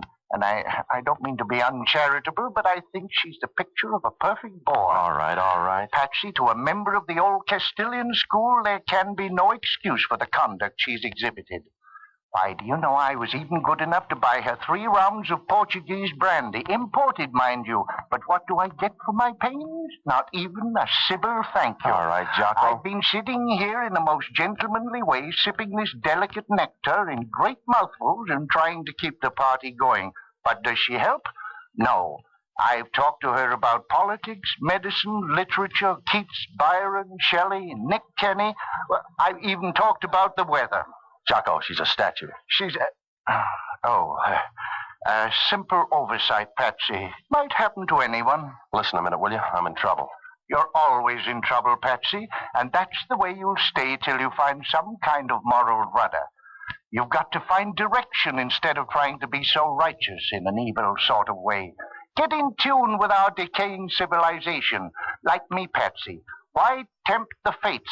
It's much more practical to buy off your destiny with a good fifth of Irish whiskey. You all through, Jocko? Yes. What kind of trouble this time? 3 Gunsels from the east. They're shooting up the town, and I'm running front for their murder raps. Patsy, why not plead guilty? The rest might do you good. Somebody shot a 9-year-old kid, an altar boy. Oh. Where did that happen? In Father Leahy's church. The Gunsel took me for somebody else and started shooting. Problem's getting bigger, Patsy. What am I supposed to do? I want you to check on a guy by the name of Mike Quinlan. Also a girl, Sally Kimbrough. Tagged by the Examiner and the Chronicle morgues and knows around the horse parlors out on Eddy Street, will you? Find out everything you can. Well, all right, Patsy, but you've broken up a beautiful party. You've disillusioned me about Queen Isabella here, and I've suddenly grown dreadfully thirsty again. Let's have 4 or 5 for the road, shall we? Later, Jocko. We haven't got time. Well, only if you say so, Patsy. But every time I leave the hallowed confines of a barroom, I'm a poor pilgrim caught up in the vices of the crass everyday world. A tattered orphan leaning disconsolately against the bitter winds of chance, tossed and buffeted about endlessly by the cruel storms of fortune. By the way, I'll need car fare. All right, here, $50. But, Patsy, refreshment. Later. Now get going, will you, Jocko? Where can I find you? I'm going to check by my office, then I'm going to see Father Leahy. Well, as soon as he mentions taking the pledge, that's your cue to leave. Good night, lover.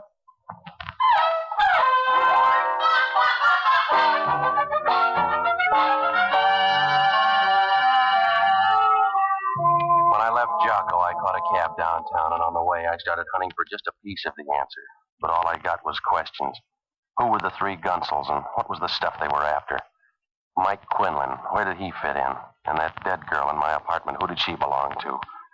Well, the zeros were piling up faster than flies on donuts when the cab pulled up for a stop sign at 16th and Mission, and a little guy with a worried mouth and a loud sports shirt jumped in. His lips were wound around a phony kind of smile, like a head waiter just before he hands you the check for a big party. It's okay, driver. We're friends. How are you, Patsy? Friendship comes easy for you, mister. You got a name? This is for keeps, Novak. I want to talk. You got until the next corner. We both mean it, Novak. Me and the gun. Now, look, Junior, if you want to play the heavy, go find a melodrama. Who you working for? Sandell? That's as good a name as any. All right, here's your corner. Sally Kimbrough. Where is she, Novak? You're fast with a question, mister. Let me ask you one. Who's Sandell? I got the gun, Novak. Yeah, well, who's Sandell? I'll do the asking. You sit there and make the answers. Oh, you're running out of tickets, Junior. Come here. Hello. All right, now reach down for that gun and I'll jam you through the floorboards. Who's Sandell? He's a Chicago hood. He's out to get me. It works both ways. That's a good plot. Now, who are you? Mike Quinlan. All right, now what about Sally Kimbrough? They mopped her up off my kitchen floor this morning. Somebody's gonna get Sandell. Maybe we're on the same train. What's he look like? Fat men all look alike. All right, you can leave any time now. Sure, Novak. The fare's getting higher. See you later.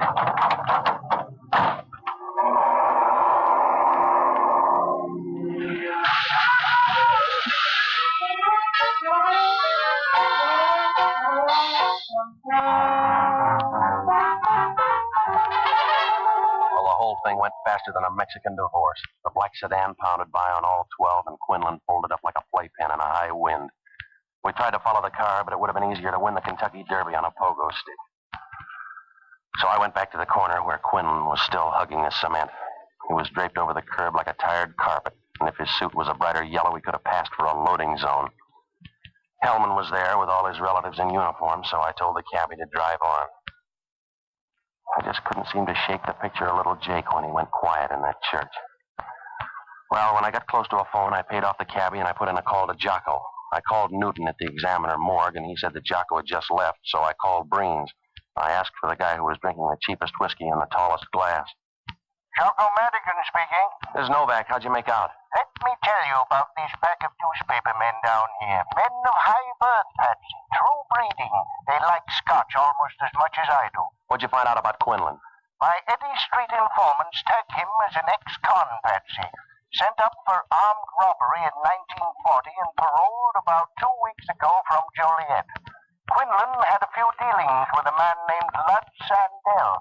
From what I can gather, Quinlan's supposed to have taken the rap for Sandell and his brother. What else? Quinlan is a local boy out of Bernal Heights. He has a sister, Patsy. She belongs to Sandell. She's probably the only salesgirl in town with a 6-room apartment in the best part of the marina. Did you get the address? Oh, the Bayview Towers, down at the foot of Fillmore Street. Sounds good. Maybe she has a friend. Did you get anything else on Sandell? The Turk Street set tells me he's out here to set up a slot machine route. I gather he's the pushy type. Thanks, Jocko. I'll see you at the apartment. Oh, Patsy, on your way home, pick up something for dinner at the delicatessen, will you? There's stuff in the icebox. Fix yourself a sandwich. Patsy, dinner without bourbon is life without hope. I'll borrow from the neighbors. Good night, lover.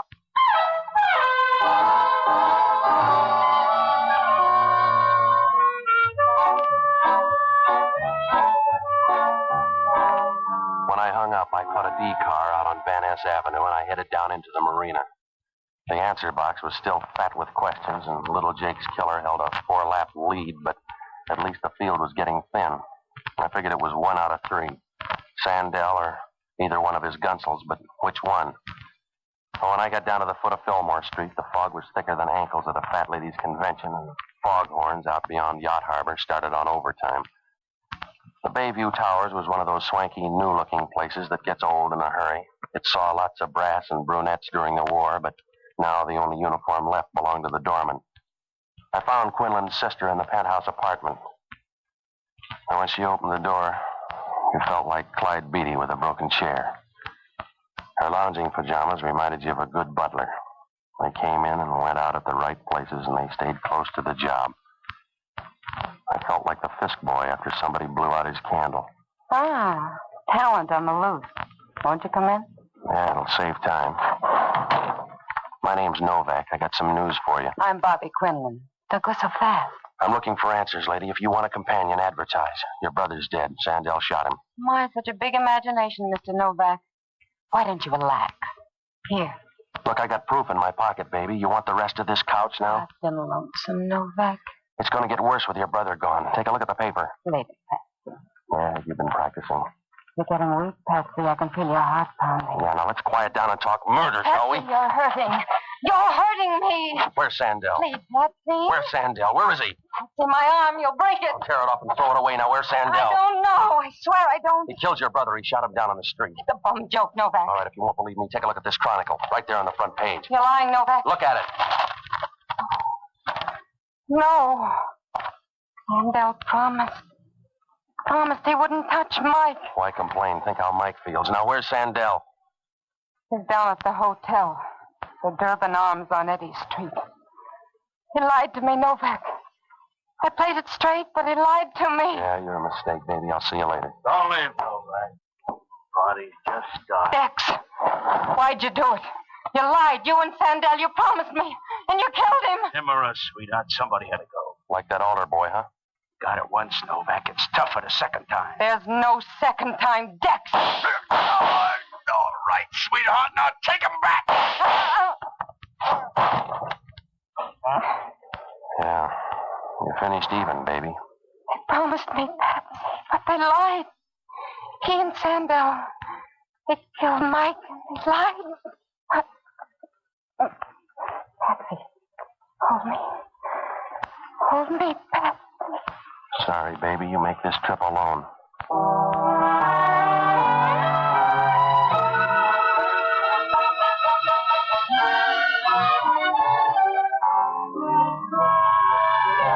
Anything I could do for them, so I took a cab down to the Durban Arms on Eddy Street, but Sandell had checked out an hour before. The clerk told me his baggage was still around, though, so I figured that could only mean one thing. I put in a call for Hellman, and then I grabbed a cab and headed for Father Leahy's. By the time I got up on the hill, the fog had taken a lease on most of the town. You can always tell when it's thick because all the sounds out in the bay get a free ride. Halfway there, the driver was ready to quit, but for an extra $2, he threw the cab in second, and we crawled the rest of the way till we got a block from the church. By that time, the fog was so thick you could have sold it with a pound. I did the last block on foot. I was just about 20 yards away when I spotted Sandell and Mac the Gunsel standing under a streetlight just outside the door to the church. They waited a minute, and when they turned and started up the steps. Don't bother, Sandell. You called too late. Huh? Who is it? Who's out there? It's a smart punk, Lord Novak. Novak, come closer. I can't see in the fog. Come on out and get me, Sandell. There he is, Mac. You're flying blind, Sandell. You made the trip for nothing. I got the gun and I got the papers. He's lying, Lord. Come on out, Novak. We'll make a deal. I said you're late, Sandell. I already made the deal with Mac. You're funny, Novak. This'll shut you up. Not even close, Mac. Which one have you got the altar boy? You sound worried, Novak.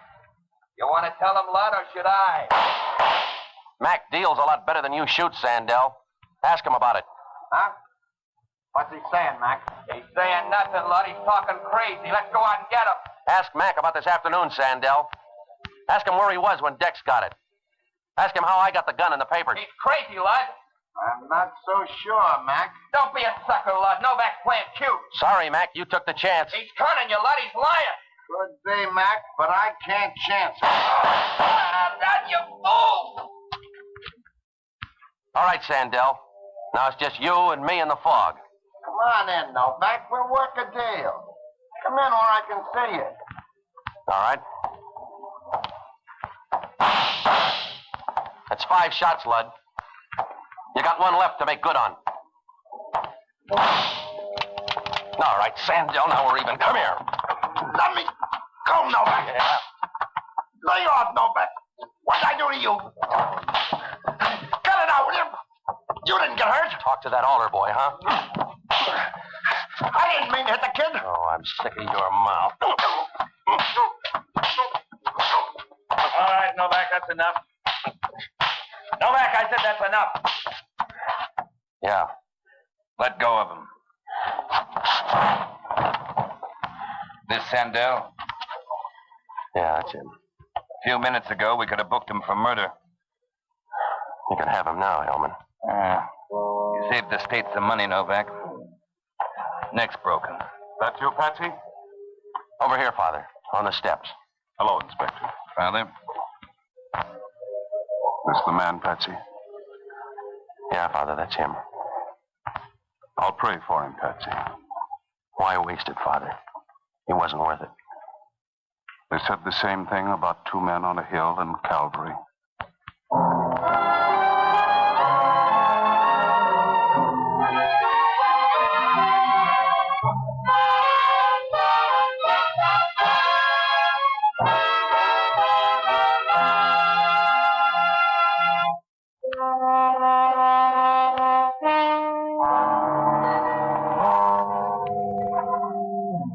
When the fog lifted the next morning, things got lots clearer for everybody.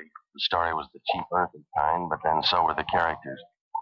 After Mike Quinlan joined up with Sandell and his boys back in 1940, they pulled a bank job in Chicago, and instead of cutting in Mike on the take, Sandell framed him to take the rap for the three of them.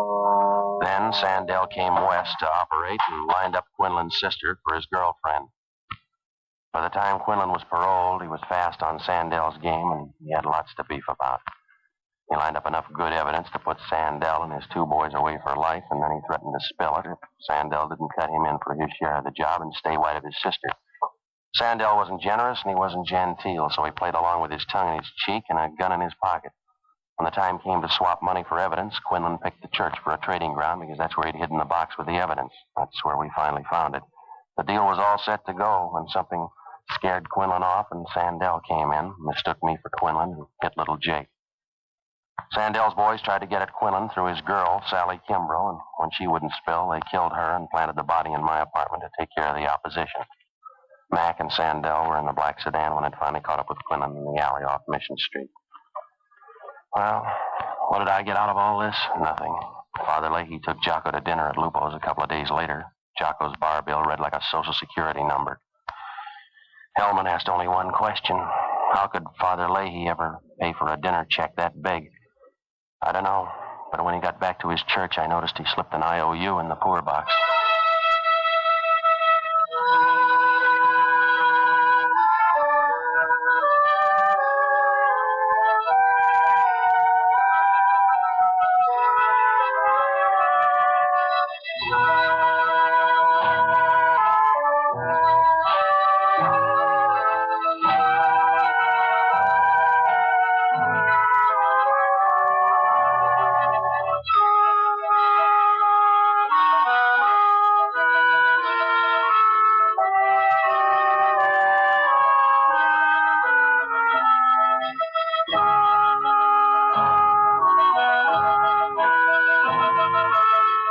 Novak for Hire was previously released by ABC, the American Broadcasting Company, for listeners in the United States, and rebroadcast for our men and women overseas.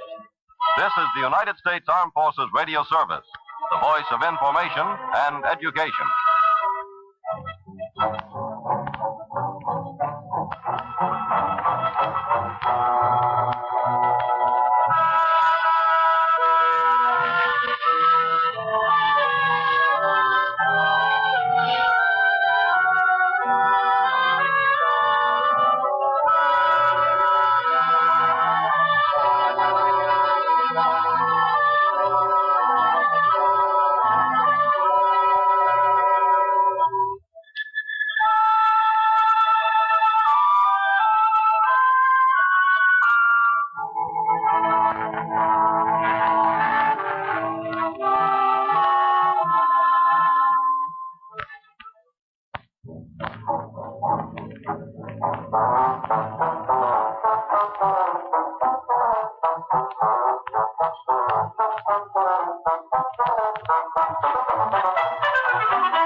Another 5-minute mystery.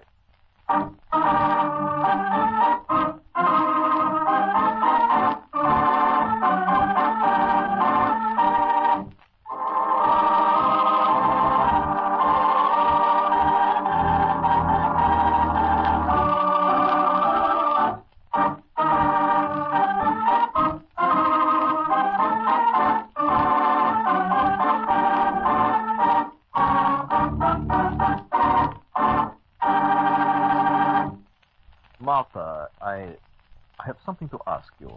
Darling, it's been such a lovely afternoon here on the mountain. Martha, I want a divorce. Divorce? Yes, there is someone else. I need my freedom. No, I won't give it to you. I thought that would be your answer, my dear. Then why did you ask me? Because, Martha, I did not want to kill you. Howard? Yes, Martha. I've got to be rid of you. That's why I brought you to the mountain. There is a precipice over there. It is a long fall, my dear.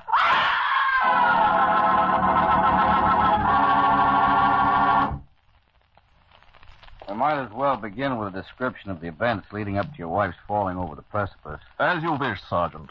It was such a lovely afternoon that Martha, my wife, and I decided to come up here to the mountain. We brought some lunch with us and planned to make a day of it. About what time was that, sir? It was about 3 o'clock. I see. Would you go on, please? About 4 o'clock, it began to thunder, and very shortly thereafter, lightning and rain started. Did you find shelter? Yes, we were rather fortunate to find a cave about 100 yards from here on the west side of the mountain. What time did it stop raining? About an hour later, Sergeant. What did you do then? This is quite a lot of questioning, Sergeant. Is it all necessary? Well, yes, I'm afraid it is. I hope you don't object. We're almost through. No, not if it is necessary. Well, to continue. We left the cave and continued to the crest of the mountain. As we got to the top, my wife called my attention to a rainbow, which had suddenly appeared to the west behind the sun. And that was about 5 o'clock? Yes. Well, when Martha saw the rainbow, she suggested, as a sort of joke, that we try to follow to the end of the rainbow. You know the pot of gold at the rainbow's end? Yes, of course. What happened after she suggested it? I laughed and tried to dissuade Martha from the idea, but she began running down the incline and waving for me to follow her. Did you? No, I shouted for her to turn back, but she was running downhill too quickly to stop. Suddenly, she slipped on some loose rock and fell down. She turned over and rolled right off the precipice. It was horrible. There was no way you could have helped her? Of course not. Are you insinuating... No, my mountain climbing friend. I'm merely saying that I don't believe your story. It's a lie. How does the state policeman know that Howard lied in the story of how his wife met her death? In just a moment, we'll know, but first...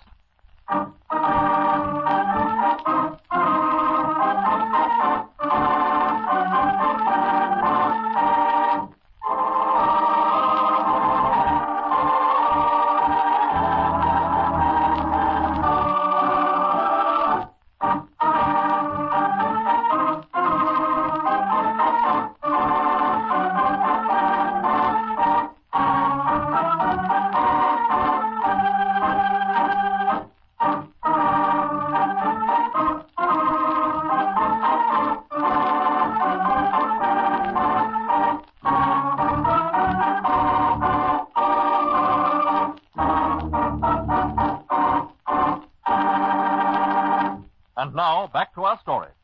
Howard, your story contained one rather obvious flaw which condemns it as a lie. You told me just a few minutes ago that after the storm cleared, you and your wife discovered a rainbow to the west, behind the sun, which, my friend, is an impossibility. A rainbow is always formed opposite the sun by the reflection of its rays.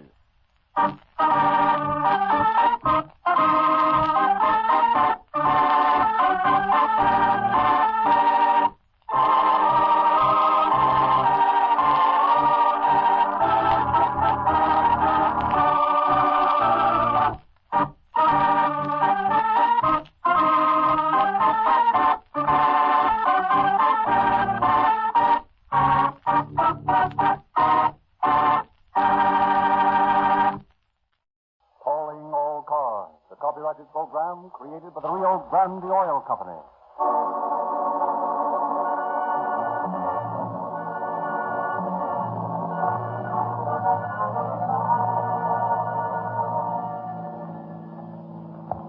Los Angeles Police calling all cars, attention all cars, broadcast 8. Call your stations regarding a possible kidnapping. That's all. Roll control.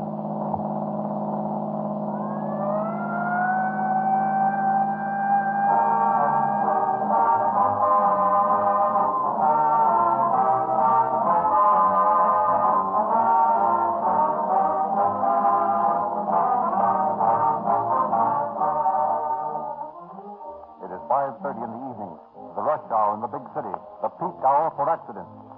At the Georgia Street Receiving Hospital, we listen in on one of the constant series of emergency calls. A man's been run over by a streetcar at the corner of 8th and Hill Street. If you die, must help get here quick. How fast can you get a doctor here? 8th and Hill Street? The ambulance is on its way now and be here in 2 minutes or less.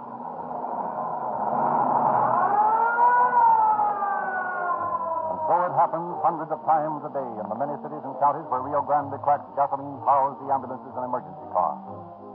As the call for help is coming over the phone, the ambulance driver is signaled and steps on his starter. The engine roars instantly into full power. No choking, no delay. With clutch out, the driver awaits the address. And even as the location is given him over the loudspeaker, he is rounding the corner with Rio Grande cracked gasoline pouring power into the rear wheel. More power, more speed, more acceleration than ordinary gasoline can give. That's the reason more police cars, fire engines, ambulances, motorcycles, and all other emergency equipment are powered by Rio Grande cracked than any other gasoline everywhere it is sold. Because it is manufactured in America's newest, finest cracking plant by the most advanced process and most costly equipment known to the petroleum industry. Rio Grande cracked has the advantage over all other gasoline. It costs more to make Rio Grande cracked, but it costs you no more. And if you will use it in your car, you too will enjoy police car performance.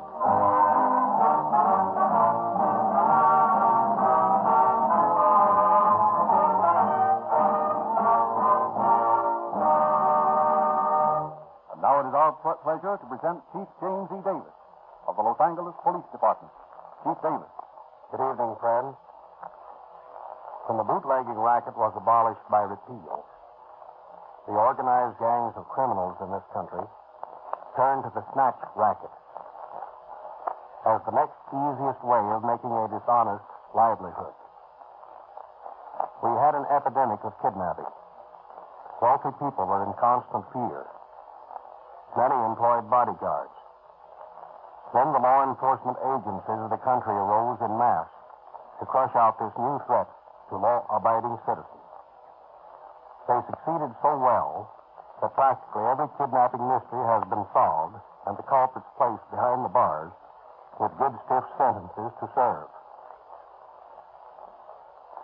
I am proud to point out that every major kidnapping case originating in Los Angeles has been promptly broken by the police. The infamous Hickman case, the ghetto kidnapping, all were sensations for a few days. And then the detectives closed in, and it was all over. I cannot conceive of any criminal mind being stupid enough to try again in view of the failures of these other carefully planned attempts. But if anyone listening tonight thinks he is smart enough to get away with a kidnapping, I ask him to listen now and learn how we cracked the steel kidnapping.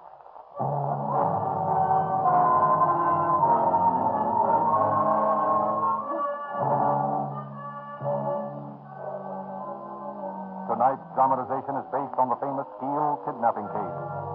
The kidnapping of Mrs. Mary Steele outraged the citizenry of Los Angeles as no crime had since the infamous Hickman case. On a Sunday evening several years ago, Walter Fisher Steele, dean of the music school at the University of Southern California, as was his custom, left for the church where he played the organ.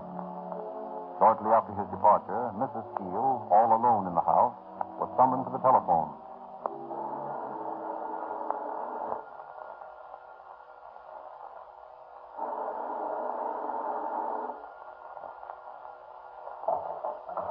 Hello? Is that Mrs. Steele? Yes? Are you alone?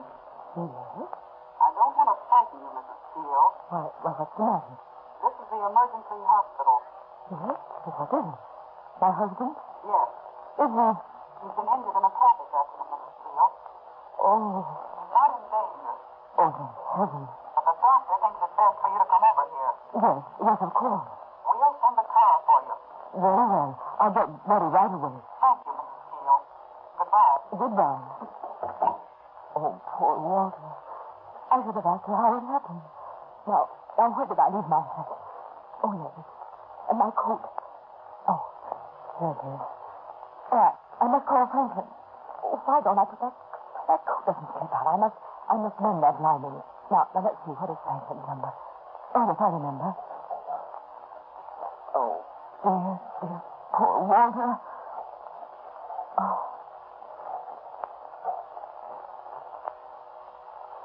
Hello, Franklin. Hello, Mother. Franklin, something terrible's happened. What's the matter, Mother? Oh, Franklin, your father's been hurt. Hurt? How? What happened? I don't know. They just called me from the hospital. They said it was a traffic accident. What hospital, Mother? The emergency hospital. They're sending someone over for me. Well, I'll leave here right away and meet you at the emergency hospital. All right, Franklin. And don't worry, Mother. No, I'll try not to, son. There's the bell. That must be the man from the hospital. Hurry over there, Franklin. I will, Mother. Goodbye. Goodbye, son. Is he? Oh.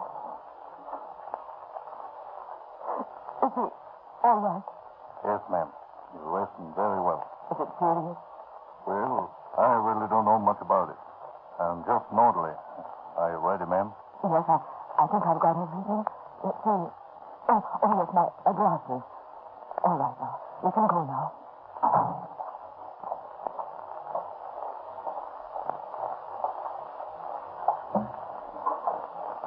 This is the nurse, Miss Wells, ma'am.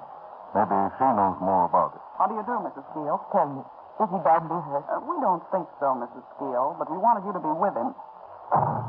Where did the accident happen? We don't know. He was unconscious when they brought him in. Unconscious? Yes, but there are no serious fractures. Oh, that's a relief. Look here. Where are you taking me? This isn't the way to the hospital. It's the way we're going. Let me out of here. You're not taking me to the hospital?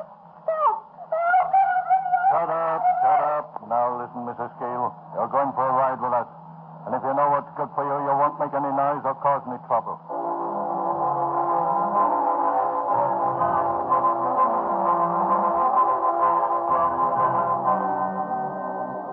Failing to find his father at the emergency hospital, Franklin Steele rushes to the church. There he discovers his father at the organ. Fearfully, they return together to the Steele home.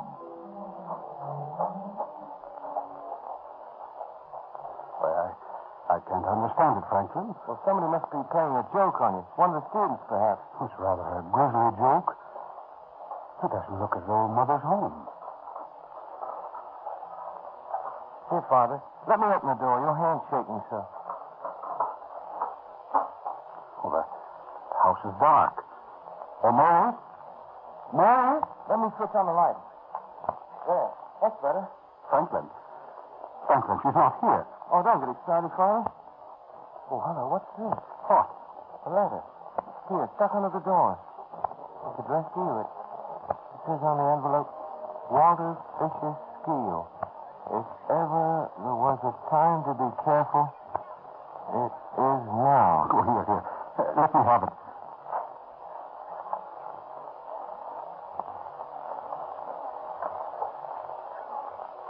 Oh, Franklin. This is terrible. What? Why, they want $10,000 or they won't bring Mother back. Gee. Franklin, I haven't $10,000 or anywhere near that much money. What are you going to do? I'm going to call the police.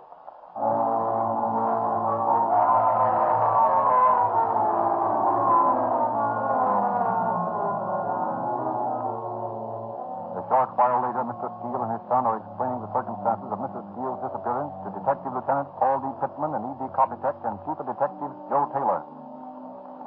That's all we know about it. Well, let me see that letter, please, Mr. Steele. Thank you. Read it aloud, Pittman. It says, each move of yours will be watched closely. If you make one false move, it'll be just too bad for yourself and wife. You know, others have tried to be slick and let the officers know, but they've always paid off in flowers afterwards. $10,000 in cash or the wife pays the bill. This money must be of the denominations of $5, $10, $20 bills. None of these bills to be new. Place this money in paper sack and put inside a pasteboard box. Be sure this money is in the box for delivery. No dummy packages go. It will hold her until we know that you have followed these instructions. Your wife will not be returned if you have the money marked or the serial taken. You have new bills instead of used ones. You have any other denominations of bills instead of $5, $10, or $20. You have anyone with you or around you or following you. You talk of this to anyone. You notify the police or anyone else. Oh, do you think I did wrong the wrong thing in coming to you? Absolutely not, Mr. Steele. That's what we're here for. Oh, I hope they don't do her any harm. Well, we had to come to the police, Father. You certainly couldn't have paid the ransom. This appears to be the work of amateurs. The ransom letter is not worded as it would be if written by experienced kidnappers. I think you may expect Mrs. Steele back safely. I leave it all to you. We've given you all the information we have. We can only wait and hope. Let me ask you, Mr. Steele, can you think of any enemies who may have done this out of vengeance? No, I have no enemies. How about students? Is there anyone who has a grudge against you, perhaps because you failed him? Oh, but that's so silly. No, Mr. Steele. People do strange things for very strange reasons, as we quickly find out in this business. Now, could you think of any students who may have cause to hate you? Why, no, I really can't. Well, Father's always had the respect of his students. Let's see that letter, Pittman. Yes, sir. You'll notice, Chief, that although the letter is typewritten, the word wife, whenever it appears, has been cut out of a newspaper or magazine and pasted into the letter. Yeah, so it has. Hand me that magnifying glass over there, will you? Yes, here you are, sir. Thanks. The word daughter seems to have been originally typed into this letter. Have you any daughters, Mr. Steele? Yes, one. Does she live with you? No. Well, then, this letter must have been intended originally for the family of another victim. We haven't had any attempt kidnappings recently, have we, Copytech? No, sir, not for some weeks. That's mighty strange. Hey, look here, sir. The envelope this letter came in. The name Walter Fisher Steele has also been clipped from some printed matter and pasted on the envelope. That may be a lead. Yes, that's right. Mr. Steele. Yes, Mr. Taylor. Do you recognize the printing here? Have you any idea where your name may have been printed? The kidnappers could have found it? Well, now, I don't know. Of course, they print my name sometimes in the church bulletin. I see. And occasionally it's mentioned in the papers. But this isn't newsprint. Then in various notices at the university. I see. Well, I'll bet that's the source. Somebody at the university. Copytech, you and Pittman get out there first thing in the morning and see if you can run down this printing.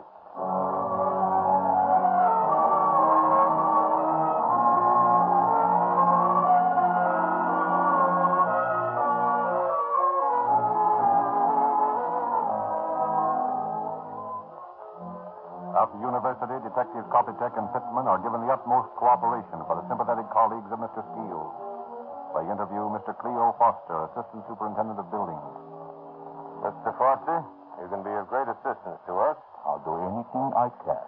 Well, look closely at this printing here. Can you tell us whether it's similar to any type you use here in the university? Let me hold this closer to the light here. Why, yes.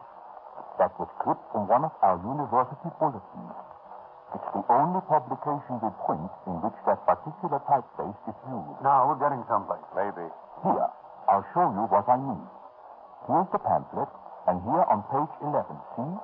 Walter Fisher Steele, A.B., Dean of the College of Music, Professor of Piano and Pipe Organ. See, the type is identical. Yeah, it sure is. Well, that much is plain.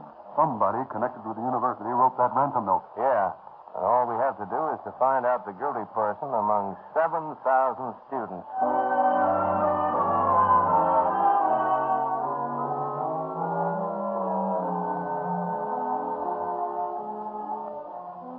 Scores of Mrs. Steele's relatives and friends are questioned by investigating officers.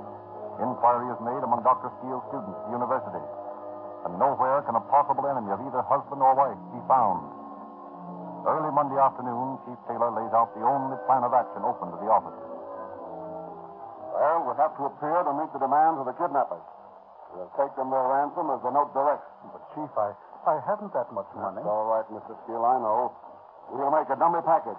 And at 5:30, you'll take it in full view on the seat of your car to the spot they indicate on Montecito Drive. But they expressly said in the note that dummy packages would do no good. Yes, I know. That's all right. But we will have officers with high-powered field glasses staked out around the place watching whoever picks up the money. Then we can follow him. Oh, I see. Pardon, Chief. Yes, Lieutenant Romero? One of the reporters beat us to it. What do you mean? He's been up on Montecito Drive and he picked up the plan. What? Bring him in here. Hey, Eddie. Come on in here. The chief wants to see you. Hello, Chief. Well, I made a great... Look here, Eddie. I gave orders to stay away from that place. Yeah, but I'm not under orders to you. I got a chance for a scoop, and I took it. Yes, and probably up to the whole stakeout.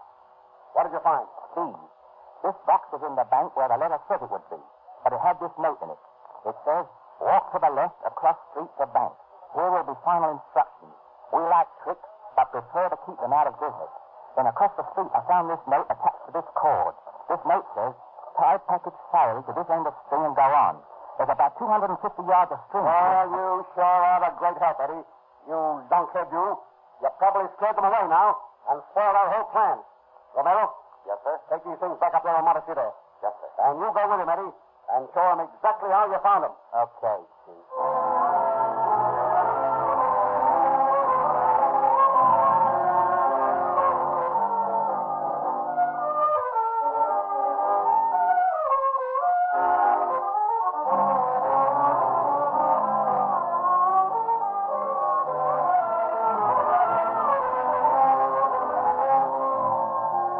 At the appointed time, Mr. Steele drives to the top of Montecito Drive with Detective Copytek clamped into the rumble seat of his car. He deposits the dummy ransom bundle and drives on. Early that evening, Copytek reports to his chief. Well, Copytek, what luck? None. Mr. Steele delivered the package. There wasn't anyone around. The men stayed on the stakeout until it was too dark to see through their binoculars. And they pulled the stake. Didn't see a thing, eh? Looks like we're up a blind alley until the kidnappers make the next move. Yes, it does look that way. We've done all we possibly can. And look at these papers. Howling for action from the police. As though we haven't been doing anything else but acting for the last 24 hours. Well, I know. Haven't been to bed yet. Well, most of the other boys. If I could only get my hands on the rat that snatched that harmless, frail little woman, I will. Detective Bureau. Chief Teller speaking. Yeah. What? All right. We'll be right out. What's that, Chief? That was Steele. Mrs. Steele just came home. Come on, Ed. We're going to get someplace now.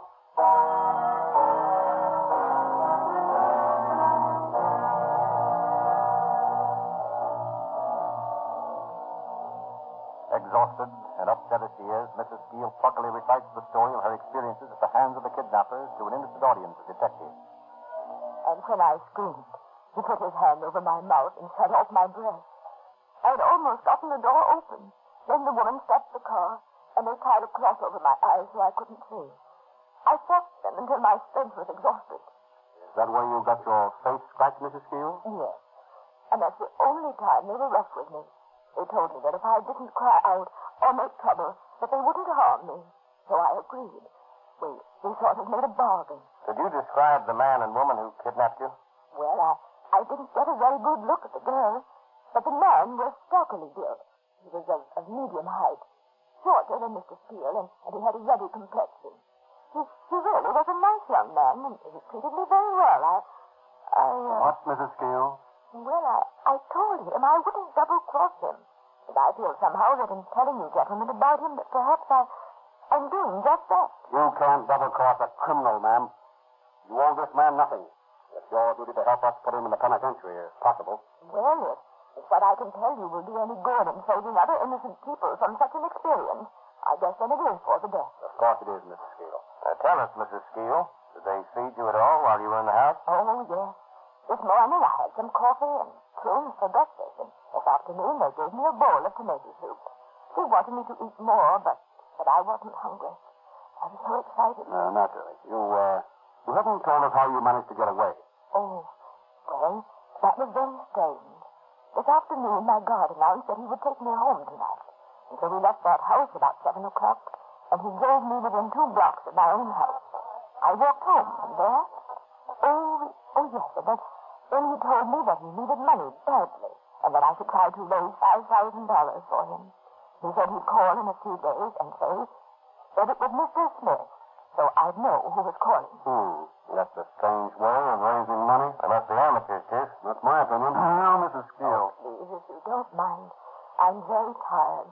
Perhaps tomorrow I can remember some more details. Yes, of course, Mrs. Steele. Please forgive us for keeping you so long tonight after all you've been through.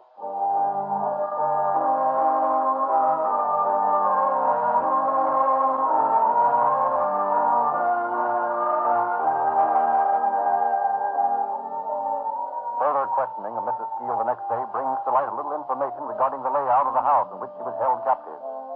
Although blindfolded, she remembers the position of the bed and other furniture in the room where she was detained. She recalls hearing children playing outside, the chiming of a clock, the purr of passing traffic, a distant train. But such clues are all too meager. Telephone messages regarding persons whose actions might be suspicious flood the Detective Bureau, and Chief Taylor's staff is kept busy running them down. Then, late in the day, an important piece of information comes to them. Very well, ma'am. We'll have a man right out there. Yes. Thank you for calling. Beg pardon, Chief, but there's a young lady outside who's got a story I think you'd better hear. What's it about? Kidnapping. Send her in. Yes, sir. Will you step this way, please? Miss Smith, this is Chief Taylor. How do you do, sir? How do you do, Miss Smith? Won't you please be seated? Oh, thank you. Now, what can we do for you? Well, I guess I should have reported it before this, but a man and a woman tried to kidnap me. When was it? Now, let me see. It was on January 27th. I see. You mind telling us just how it happened? Well, on the evening of the 27th, a man telephoned and said he was Mr. Johnson, one of my father's parishioners. Father's a minister, you know. I see. And this man said that one of Daddy's church pastors was planning a surprise party for Daddy. He wanted me to accompany him and his wife to the home of one of the church members and help plan the party. Yes? Well, I said I'd be glad to, and a while later he called for me. His wife was in the car. He introduced himself and his wife, and then just as I was getting into the car, well, it sounds kind of funny to say it now, but I noticed that his mustache was false and that it was slipping. So I pulled away from him and I ran back onto the porch, and the car drove away just as fast. Well, what did this man look like? Well, I really didn't get a very good look at him except to notice the mustache because... Sounds like the same couple, Romero. And that would explain the ransom note which originally read, daughter. That's right. If this gang is that set on kidnapping, it won't be long before we have another mystery on our hands. We've just got to get them, that's all. Detective Bureau. Chief Taylor speaking. Yes? What's that number? Wait a minute. Where do I write that down? All right. We'll look into that. Thank you. It was a mail carrier. He suggested a house at this number on Montecito Drive might bear watching. Here's the number on it, Renato. You better hop out there and take a look at it. Yes, sir. Now, Miss Smith, if you kindly answer a few more questions regarding this attempted kidnapping, why...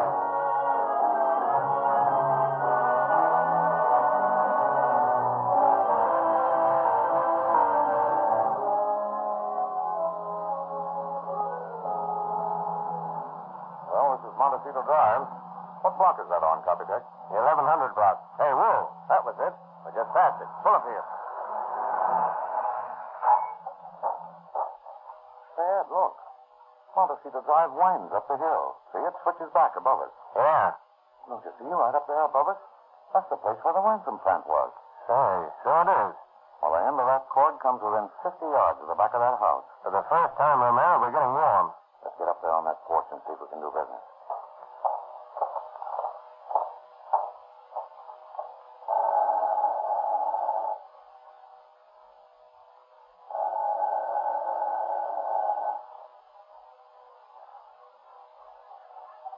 Keep ringing. I see somebody moving around inside.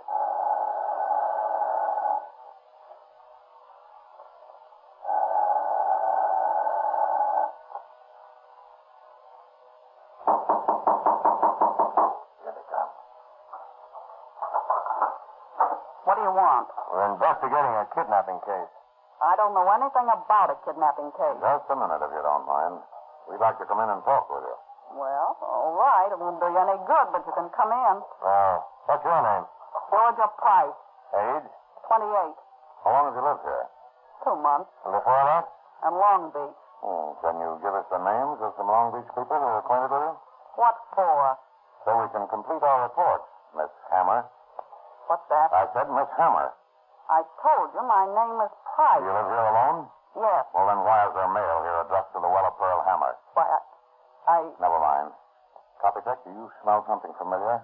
Like, say, pipe tobacco smoke? Yeah, I believe I do. All right, come out of there, you. What's your name? Howard. W.D. Howard. You shouldn't smoke your pipe while your girlfriend here is entertaining the police. You take a look for granted. Maybe. You leave that purse alone. Why? Oh, so you don't know anything about a kidnapping, huh? Well, how does it happen that you have Mrs. Mary Skeel's name, address, and telephone number written down here in your purse? And then right above it, Miss Isabel Smith.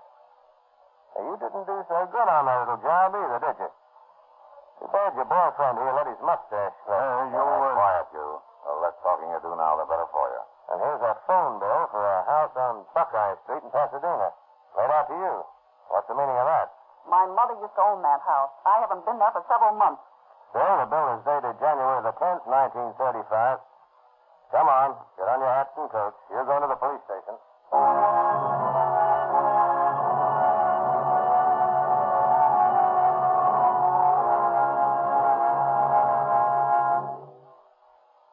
The house on Buckeye Street revealed damning evidence. The prune pits from Mrs. Skeel's breakfast and the soup can from her lunch were found there. The typewriter, which was proved to have written the ransom note, was discovered in a trunk. Mrs. Skeel, taken to the house and blindfolded, recognized the room where she was held captive by touching the furniture. Bit by bit, the case was built by the clever detective work of Chief Taylor's men.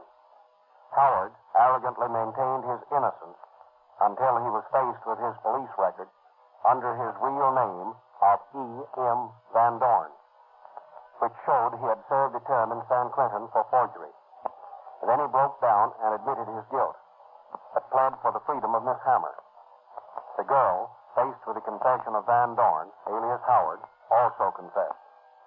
Later, at her trial, she pled insanity and attempted to back her plea by feigning madness in the courtroom.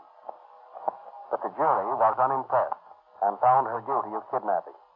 Van Dorn pled guilty, and both of the culprits were sentenced to from 10 years to life. Van Dorn at San Quentin, Miss Hammer at the new prison for women at Tehachapi. Thank you, Chief Davis.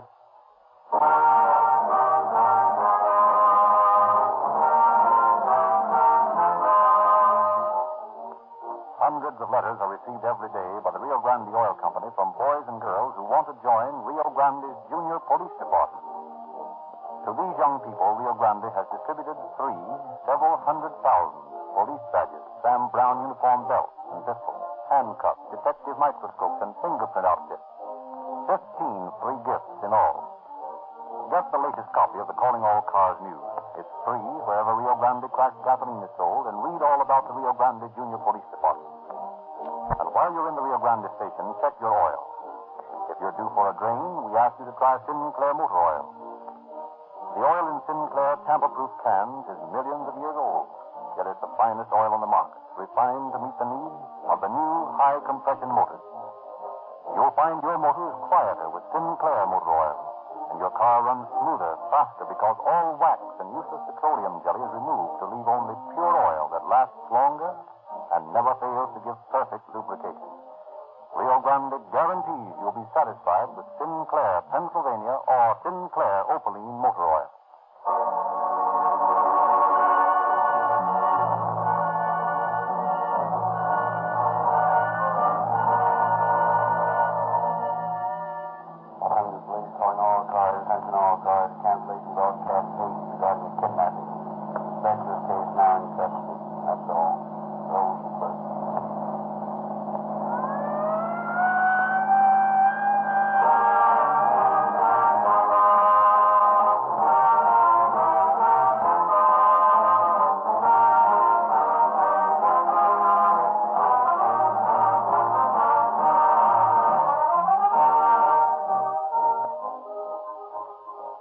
Frederick Lindsley bidding you good night for the Rio Grande Oil Company. California and I didn't need much urging when Buck Peters told us we could take a couple of weeks off from the Bar 20.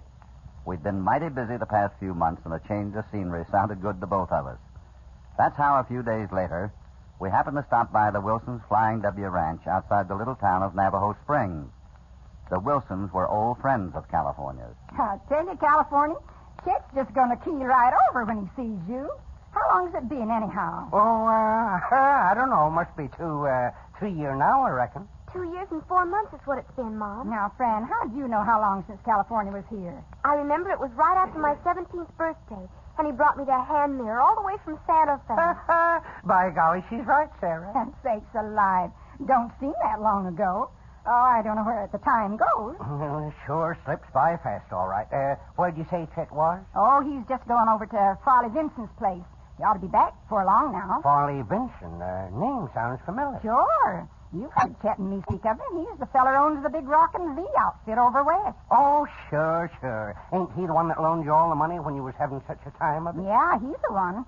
We're just now getting clear. That's what Chet's doing now, taking the last $4,000 over to Vincent so we can tear up that note. Well, ain't that good news? Yes, sir. Ought to call for celebration. What, just a quiet for Hoppy? Well, Land sakes, we ain't even given Mr. Cassidy a chance to open his mouth. That's all right, Mrs. Wilson.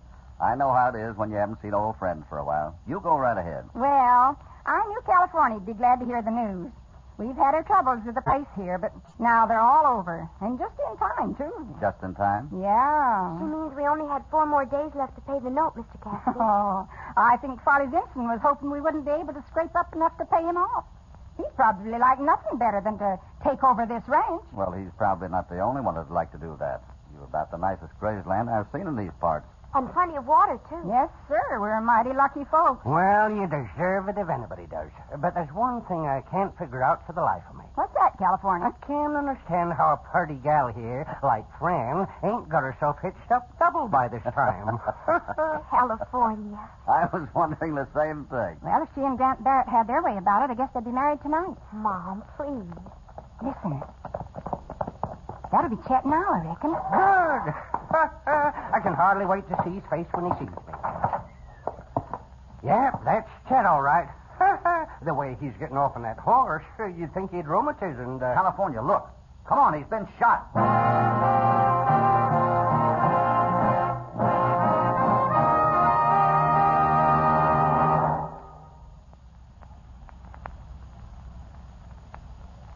Now, back to Hopalong Cassidy and our story, Hoppy Plays a Hunch.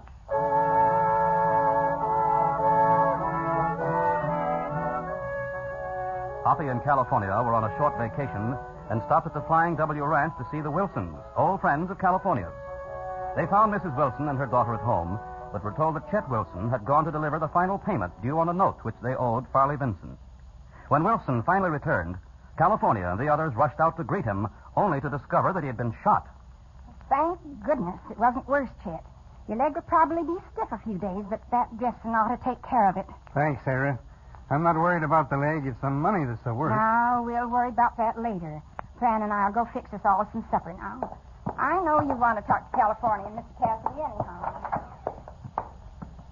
Well, I made a fine mess of things, man. Oh, no, don't go talking that way, Chet. It looks like a man ain't safe nowhere nowadays.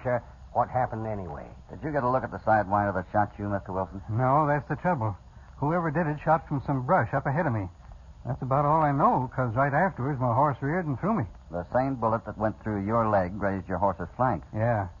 Anyway, I wasn't expecting anything like that, and I lit on my head. I don't know how long I was knocked out, but when I come to and called over to my horse, the saddlebag was gone and no sign of anybody. Where'd all this happen, Mr. Wilson? About 5 miles up the east trail toward Vincent's place. There's 3 big cottonwoods right together there with some brush around close to them. I guess the varmint was hiding there just waiting for me. Anybody know you had all that money and were going to take it to Vincent's today? Yeah, lots of people. I guess I should have kept my mouth shut about it, but, well, you know how a feller is. Sure. I drew the money out yesterday, and before I left town, I stopped at the saloon, bought a few old friends a drink to sort of celebrate. Do you have any idea who might have done this, Mr. Wilson? Well... How about Vincent? Oh, I don't think it was him. Although I know he'd like to get the Flying W. Still, I suppose he could have done it. Your wife tells us you and Vincent's foreman don't get along too well. Oh, young Barrett. No, I ain't got much use for him. Mainly because I don't think he's good enough to marry Fran. I've told him to stay away from here, and he was pretty mad, but... Hey, now, wait just a minute here. What is it, Mr. Wilson? I just remembered. He told me he wouldn't let me nor anybody else stand in the way of his marrying Fran. And if I was dead, he'd have a clear road, wouldn't he? Sure. And if he married her, he'd have the ranch to boot. Practical. Still, I wouldn't be too quick to suspect anybody. Without more to go on than that, Mr. Wilson. Yeah, I guess you're right, Hoppy. But the more I think of it, the more I'm sure it was one of them, too. Vincent stands to get the ranch as it is, and if I'd have been killed, Barrett would have had my daughter and the ranch. You still get 4 days to raise the money, haven't you? Sure. I couldn't raise 400 in that time, let alone 4,000. Do you think there's any chance of Vincent's giving you more time? I can see you don't know Vincent. Nope. I'm afraid I'm licked. Well, I wouldn't give up just yet. We got 4 days. We might be able to locate your money by that time. Oh, thanks, man. I appreciate your offering to help, but... But nothing. Hoppy and me'll figure out something. You wait and see.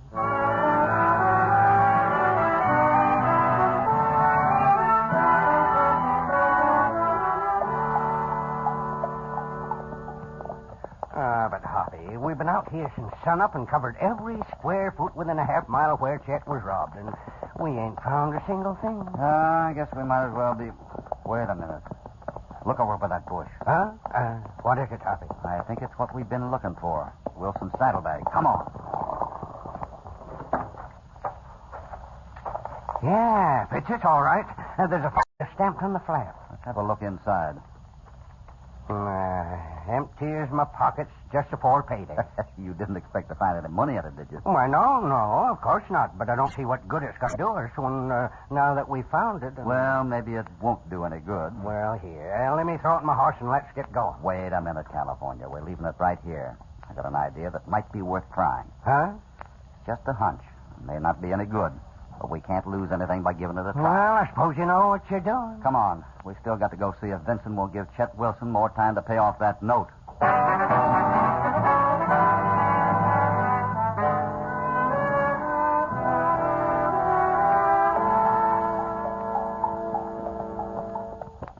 How come we're heading to the corral here? Vincent ain't likely to be down this way, is he? No, but Grant Barrett is. I'm kind of interested in meeting him, too.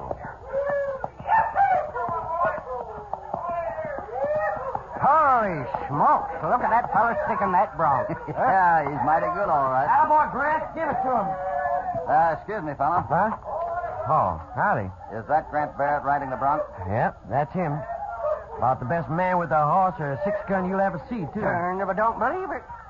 Looks like he's got that in a whip. Do y'all want to see him? Yeah, we do. Yeah, I reckon I better go tell him. Just a second.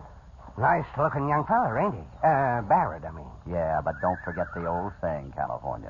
What's that, Hoppy? Looks are only skin deep. Remember? Russ told me you fellas wanted to see me. That's right, Barrett. I am Cassidy, and this is California Carlson. We're from the Bar 20 over Southwest. So? I'm an old friend of Chet Wilson's. We're staying with him for a few days. Oh. Well, what about it? What did you want with me? We came over to see your boss. Just thought we'd like to meet you, so long as we heard so much about you. I can guess what you must have heard if old man Wilson was doing the talking. He's not talking much since he was shot. Shot? Wilson was shot? Well, who did? Was he hurt bad? Take it easy, Barrett.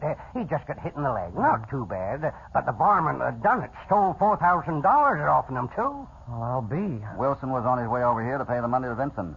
To pay Vincent? Well, I thought he'd already paid it. What made you think that? Why?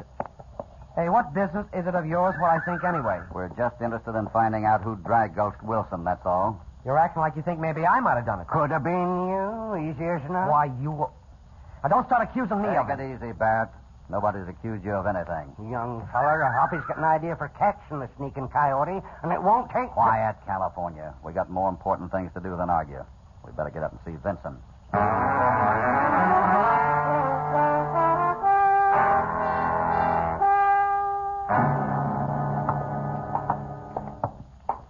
Well, come in, men. Come in.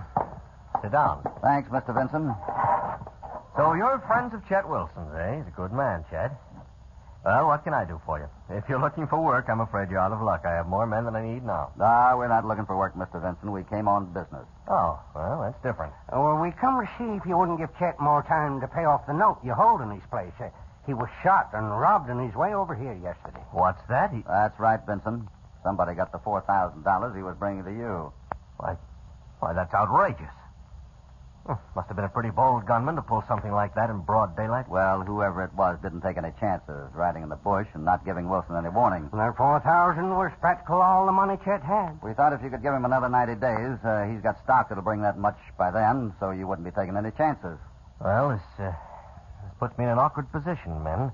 I'd like to be able to agree, but I can't. See, I have some obligations of my own which must be met. I was counting on that money from Chet. I need it right away. Yeah, we get it, Vincent. Chet told us he wanted his ranch, so it looks like you'll get it after all. Oh, now, just a minute here. I can't afford to lose $4,000 simply because Chet is a friend of mine. In other words, you won't give him any more time. Well, let's put it that I can't give him any more time. Let's go, Hoppy. Yeah, I guess we might as well. Only thing left to do is keep a close lookout and hope some of those $20 and $50 bills turn up around Navajo Springs. Well, what good would that do? How would you know whether it was part of the stolen money or not? Why, by the... Never mind, California. Oh, I see. Chet has a record of the serial numbers. He would have if he hadn't been forgetful. But, well, we think maybe we can locate that list. I wish you luck, men. And I'm sorry about... Forget it, Vincent. Can't be helped, I guess. Come on, California. Let's get into town.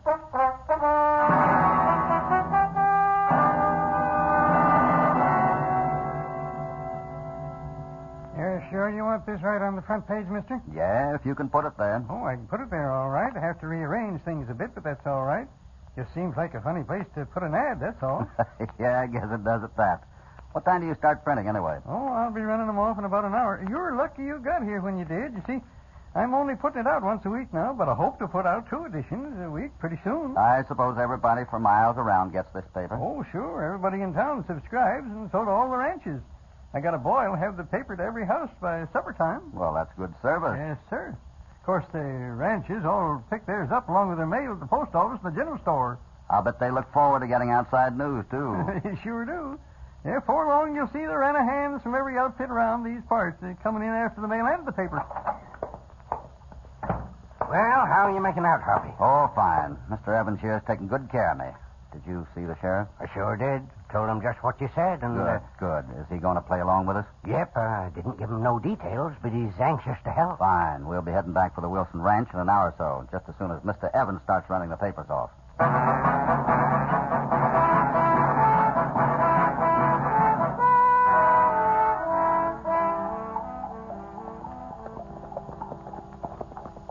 Sure hope your idea works, Hoppy. So do I. We ought to know by sunup tomorrow. Yeah, and speaking of sunup, I feel like I hadn't had anything to eat since sunup this morning. That's probably because you haven't.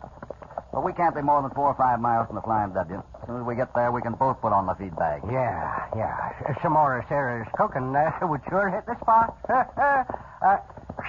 Golly, that sun's plenty bright. We'll get a little shade in a minute now. The trail runs right alongside those big boulders at the foot of the hills. Yeah. This country is mighty pretty, Hoppy. Mm-hmm. I'll bet your man could... Hey! What the... California, head for cover. Hurry!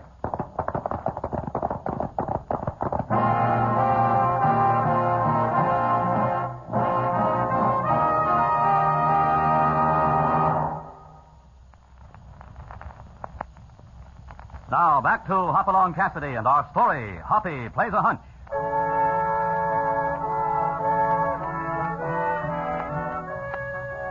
Hoppy in California, in trying to help Chet Wilson, discovered his empty saddlebag and some brush not far from where Wilson had been robbed. They left it where it was and continued on to the Rocking V ranch of Farley Vinson. Vinson refused to give Chet Wilson more time to pay the money due on his note. So Hoppy in California went into town to put into effect a plan to trap the man who shot their friend. On their way back to the Wilson Ranch, they are met by bullets. Stay low, California. If we can make it that nearest boulder, we'll be all right. I'm right with you, Hoppy. There. Full topper. That was a close one. What do we do now? Now, let's just stay close to these boulders and see if we can circle around behind. Now, keep your eyes open.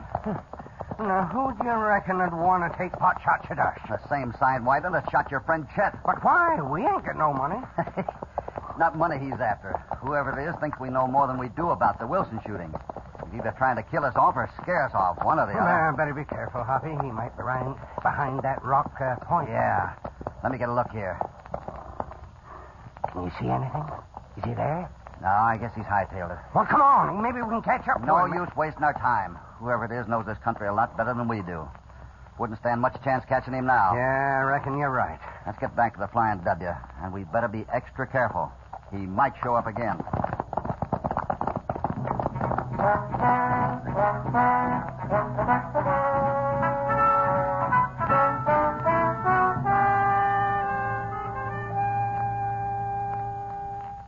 Sounds like you two are mighty busy today, California.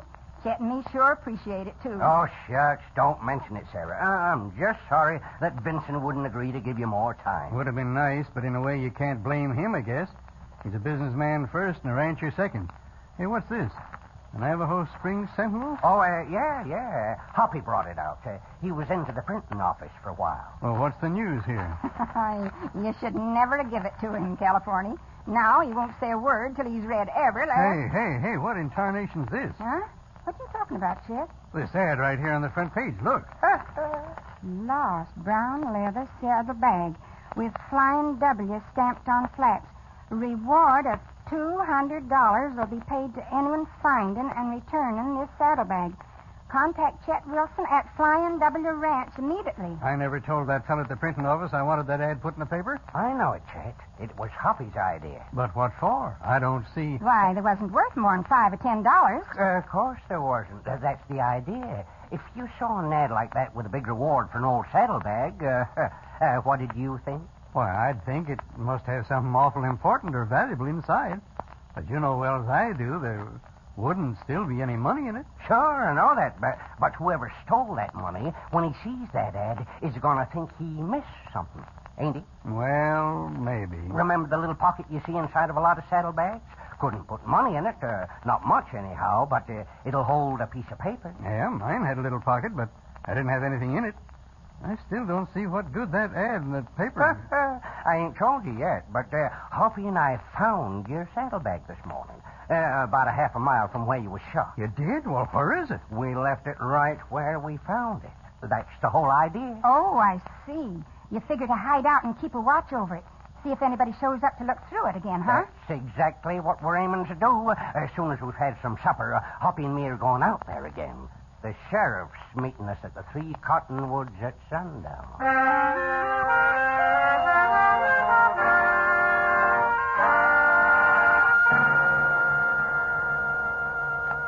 Well, it's still here where we left it, California. Yeah. See, Sheriff? Right by that bush there. I see it, all right. Just hope we're not out here in a wild goose chase. So do I, Sheriff. Here, hand me that package, California. Yeah, here you are, Hoppy. You better hurry, Cassidy. It's almost dark. I'll be just a minute. It's going to be hard to see tonight. No moon to help us. Might be better that way. We're all set now, men. I'll leave the horses tied where they are, back of those trees. Yeah, there's a nice clump of brush right over there where we could hide, Hoppy. Yeah, that ought to do all right. Wouldn't hurt to be closer, though. Well, let's get settled. We may have a long night ahead.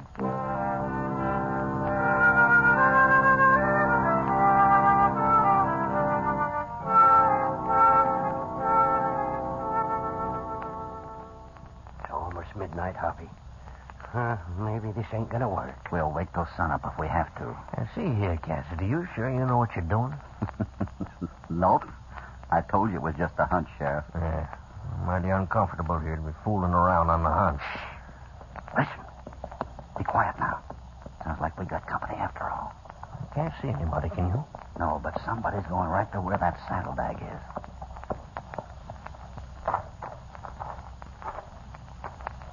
He must be looking in the saddlebag. We better sneak up and jump on him, Hoppy. I can make him out right now. See?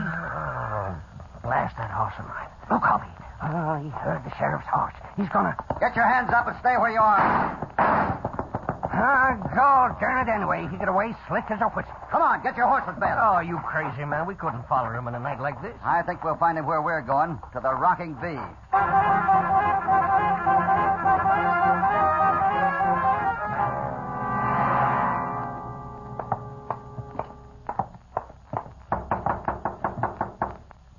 There's a light on.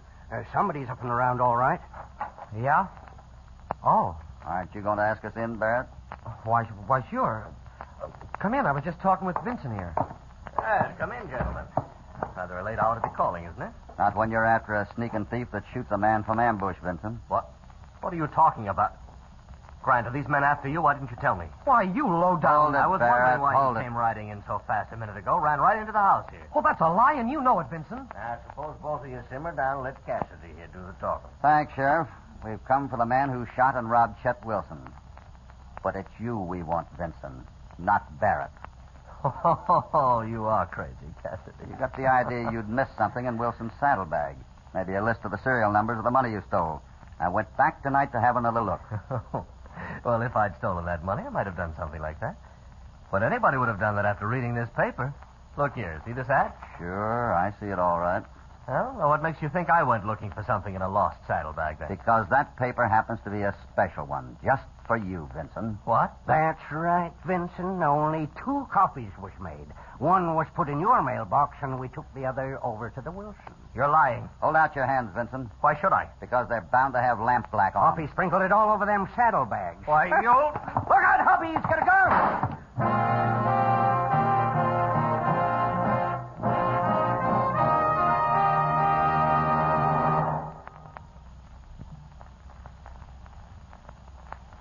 Now, back to Hopalong Cassidy. Well, you can call it a hunch or whatever you want to, Cassidy, but it sure worked out perfect. I'll say it did. Vincent had to admit the whole thing. And what's more, he tore up the note right in front of us before the sheriff took him off to jail. Well, that's a load off our minds anyway. What gives you the idea it was Vincent, Mr. Cassidy? Oh, a couple of things. He had the most to gain, so he was a natural to be suspected. But when we talked to him yesterday and told him your husband had been shot and robbed, he acted mighty funny. How do you mean, Cassidy? Well, he didn't ask how bad you were shot, for one thing, which is what a man usually asks first. Vincent seemed to forget that, since he already knew. By golly, that's right. Come to think of it. And another thing. Whoever it was that did the shooting was a mighty poor shot, hitting you in the leg that way, Chet. And since young Barrett had the reputation of being a good hand with a gun, I figured Vincent must have fired the shot. Of course, thinking Vincent was guilty and proving it was 2 different things. Must have thought you knew more than you let on. Or he wouldn't have tried to get you on your way back from town yesterday. Say, where'd Frances go? Why, I think she's out talking to the new foreman. New foreman? What are you talking about, Sarah? Now, you just keep your shirt on, Chet Wilson, but I've just hired one. You know, we need a foreman now. Yeah, I guess so. Who'd you hire? We can't afford to pay much, you know. I hired Grant Barrett, and he stays hired. After all, he saved Mr. Cassidy's life when Vincent pulled a gun. That's right, Wilson. Well, doggone. Look out of the window here. Why, that young... He's kissing my daughter. From the looks of things, Wilson, I'd say you wouldn't have to worry about pay. I've got another hunch that Barrett won't demand much in the way of wages.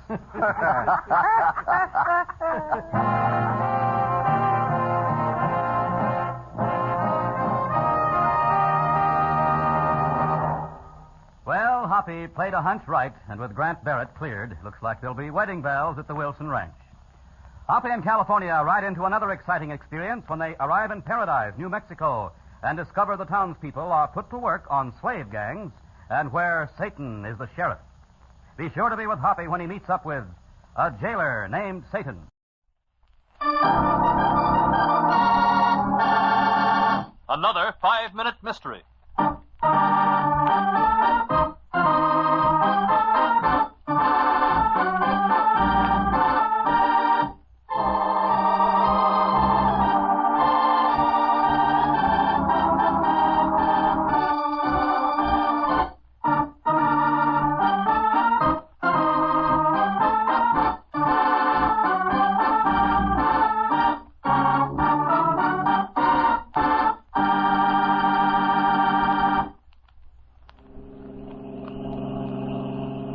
Well, Mrs. Holmes, how do you like it? Oh, it's beautiful, Ken. Just think, we'll be spending the rest of the month of August up here. I always said the Adirondacks is the finest country in the world for vacationing. Well, it's been so long since we've had a real vacation, too. There was always some murder or robbery to interfere with our plans. You know, being married to a private detective certainly has its disadvantages. But starting today until the end of August, it's all pleasure and no business, Beth. Ken, watch out! Say, what's the matter with you? Don't you know any better than to run in front of a car like that? I'm awfully sorry, but I was in a hurry to get some help. A man's been killed.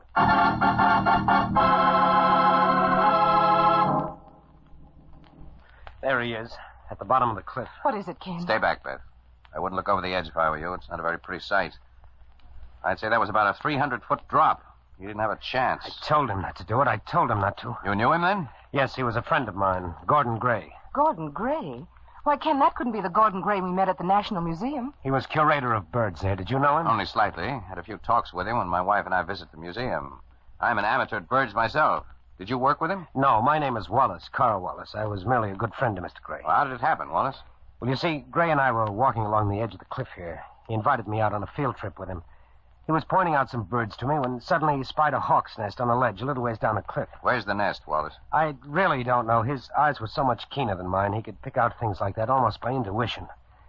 Hawks build their nests along the sides of cliffs, you know. Yes, he told me that once. Well, he said he saw some eggs in the nest. He'd like to get them. He started to climb over the edge, and I begged him not to do it. He fell? Yes, he'd gotten about 10 feet down the cliff when suddenly he seemed to get dizzy. He put one hand to his head, he wavered a moment, and then he fell. Oh, Ken. And he was such a nice old man, too. Yes, it's a pity anyone would want to murder him. Murder? Well, what's the matter with you? I just told... Nothing's the matter with me, Wallace, but things will be pretty exciting for you when you come up on trial for the murder of Gordon Gray. What clue tipped off Ken Holmes that Gordon Gray had not met with accidental death but had been murdered? The answer in a few moments, but first...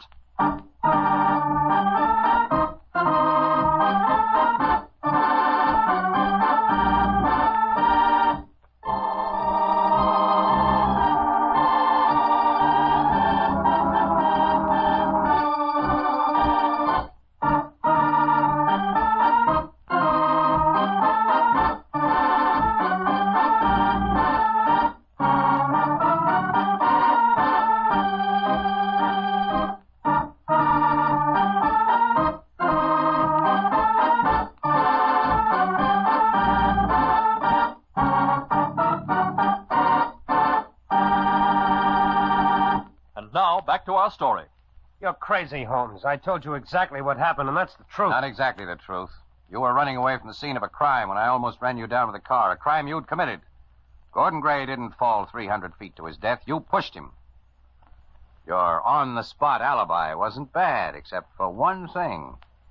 A highly rated curator of birds at the National Museum wouldn't have said that he saw a hawk's nest with eggs in it on this mountainside. At least not in the month of August. The hawk's nesting period ended in June. Don't put words in a dead man's mouth, Wallace. They're dangerous.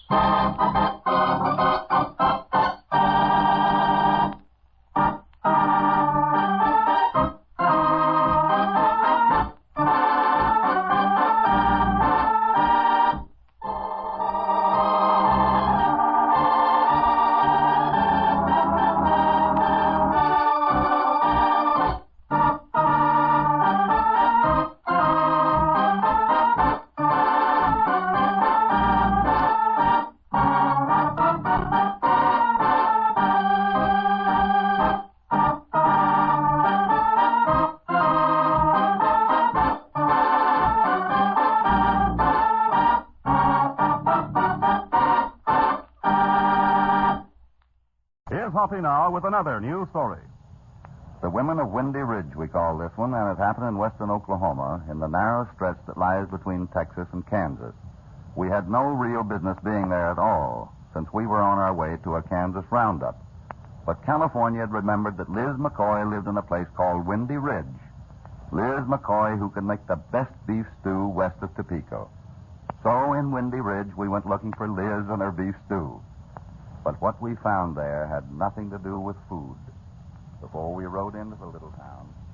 Look here, you. I'm getting sick and tired of this, Wade. They tell me you haven't done a thing yet. Why don't you let us alone, Steve? You may be mayor of this town, but I'm sheriff of the county. But you've had 3 hours on this job, and you've done nothing. What's the matter? She's a woman, Steve. It ain't the same with women. It is when they're killers. I want her taken, Wade. I want her taken now. Now, listen, Steve. Liz has dynamite in that house, and she's promised to use it if we rush her. What are you doing? Letting her buffalo you? All right, Steve. Hang around a minute. You'll see how it is.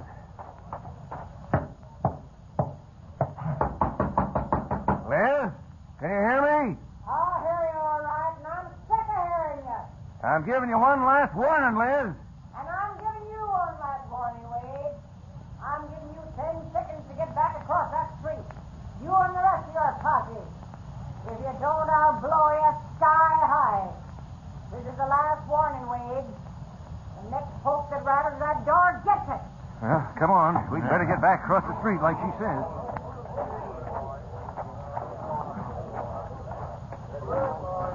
Hey, listen, Wade. Shut up, Steve. That woman isn't fooling. Here, let's get in this doorway. It's getting dark. Maybe after a while she'll fall asleep. Not Liz McCoy. She never sleeps. And just the same, we'll wait. She might even decide to give up. Hey, look, Wade. A couple of waddies stopping in front of Liz's place. I better warn him. Now, wait. Yeah, let's see what Liz does about it. They're strangers, so it won't matter. Steve, you've gone crazy. Wait. You let one yap out of you, and I'll wrap this gun around your head. You've gone crazy. You've let this reform fight go to your brain. Hey, look, they're knocking on her door. I'm going to stop them. You're going to do nothing. That woman's a murderess. And this is going to deliver her into our hands. Not if it means getting them fellers killed. Hey, get back from that door! Get back before you get close!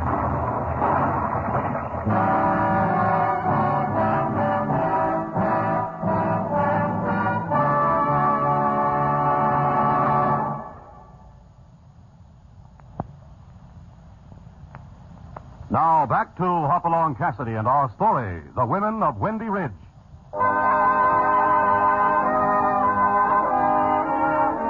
With California seeking out Liz McCoy, who makes the best beef stew west of Topeka, Hoppy has come to the town of Windy Ridge, Oklahoma. But here, as they're standing knocking at Liz McCoy's door, a warning shout comes from across the street, and a charge of dynamite explodes almost in their faces. Hoppy, Gone. You all right, Hoppy? Yeah, I'm all right. But I wouldn't have been if somebody hadn't yelled. Who did that? I did. Here, we'd better all get back out of the way. No telling what that woman will do next. Look, Wade.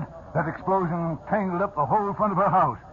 Maybe it got Liz, too. And maybe it didn't. We won't take any more chances. What's this all about? Who are you fellas? Well, my name's Wade. I'm sheriff here. That explosion, what? Liz McCoy did that. She's holed up in there. And we aim to get her out.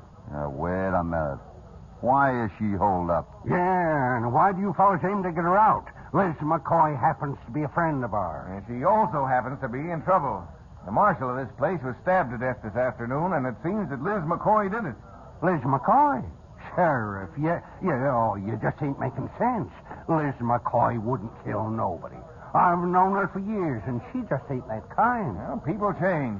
Anyway, the marshal's body is lying inside her house, and she won't give herself up. What happens if she gives herself up? Well, she'll get a trial. A fair trial? Sure, it'll be a fair trial. Well, what kind of people do you think we are? I don't know. But if you're sure she'll have a fair trial, I'm willing to try going in for a talk with her. Hold on now. She's liable to blast your head off if you get anywhere near her. Maybe. But I'll take that chance. And I'm taking it with you, Hoppy. Oh, all right. You want to take the chance? Hey, you might try going in from the side, from the top of that porch next door. We'll try and keep her attention out here. Sounds like a good idea. Come on, California.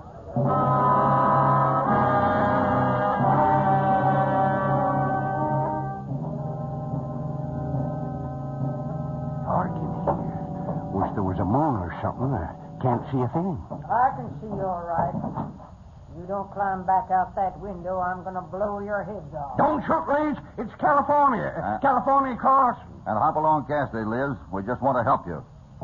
Why, you two ornery polecats, what are you doing here? Liz, you're in trouble. We want to help you. Hoppy, nobody can help me. What happened? You didn't kill the marshal, did you?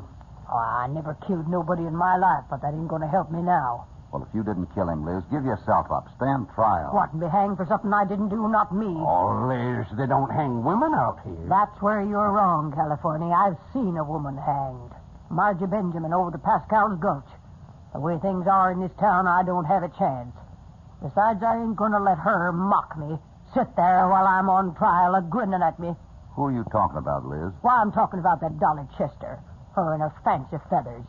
If it wasn't for Dolly Chester, I wouldn't be in this trouble. Liz, give yourself up and stand trial. No, not me, Hoppy. I'd rather shoot it out here in my own place and die with my self-respect. What is it that's wrong, Liz? What's the cause of all this? Why, they've gone crazy, that's what's wrong. crazy with reform, and that woman's the cause of it. Now get on out of here, you two, before them others try sneaking in here while I'm talking. And you can tell that sheriff that I've got 2 shotguns waiting for them as I don't get with the dynamite.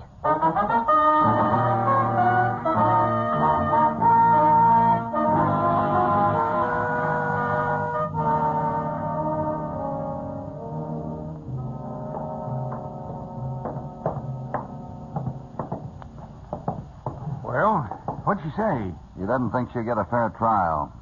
What's behind all this, Sheriff? What was the cause of the marshal being killed? Well, there's a reform movement on in this town, and there's already 3 men dead because of it. Liz McCoy got into trouble because she wouldn't close her gambling place. Gambling place? You mean Liz had been running one? That's right. And when Trainer ordered her to close it, she told him to go soak his head. Who's Dolly Chester? Liz said something about Dolly Chester being the cause of all the trouble. I guess you could say she is. It's Dolly Chester that's leading the reform movement. And I can't stand here talking. I've got to do something about getting Liz McCoy out of that house. Wait a second, Sheriff. Why don't you hold off a while?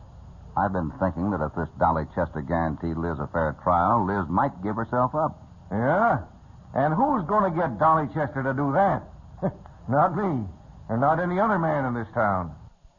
I'll talk to her. You mean you'll try? Ain't a man in the world ever got anywhere talking to feathers. And the same will go for you. Yeah?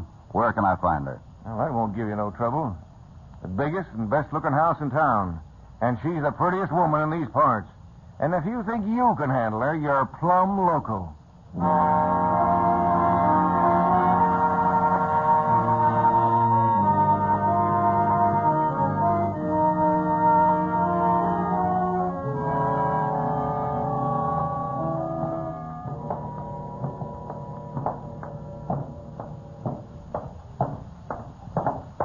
Wait a moment, friend.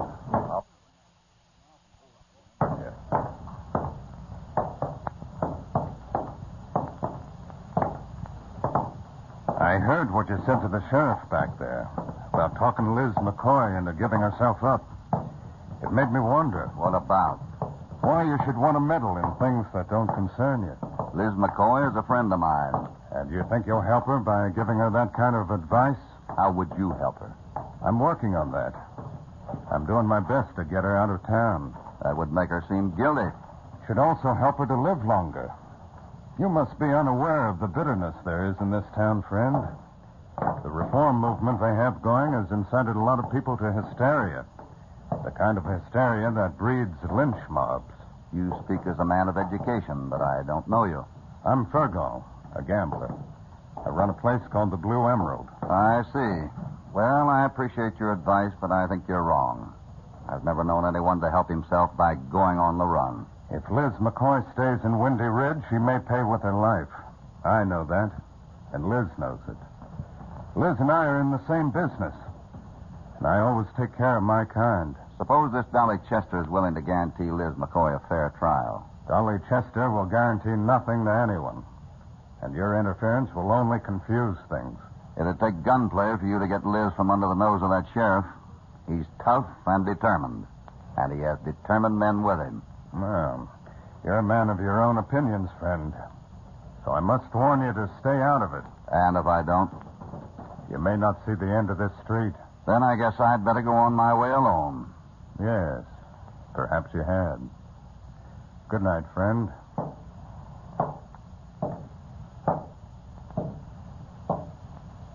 Hey, you there.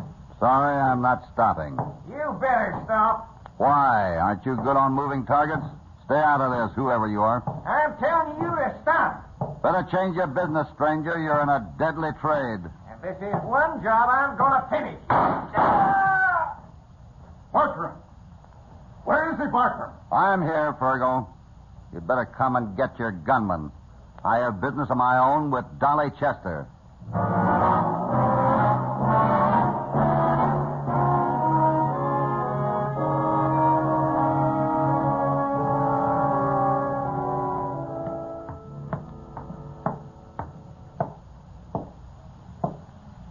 You wanted to see me? Yes, I did. Do you always stare like that? So that's why they call you Feathers. Who calls me that? Oh, several people. Maybe the whole town. Plumes. And never have I seen them so delightfully displayed. And what else did they tell you? They told me there wasn't a man in the world who could handle you. And I suppose you came here because of that, to satisfy yourself as to whether they're right or wrong. I came here because a friend of mine is in trouble. Who are you? The name is Cassidy, but my friends call me Hoppy. You're a stranger here. Yes, I sort of get around. But I want to talk about Liz McCoy. I'm going to ask you to help her. Help her? How? By assuring her that she'll have a fair trial if she gives herself up. And why should I do that? You're a woman. Yes, I am. Probably more woman than you've ever seen in your life, for all of your getting around. And that's just the reason I won't help Liz McCoy. Because the man she killed today was the man I was going to marry.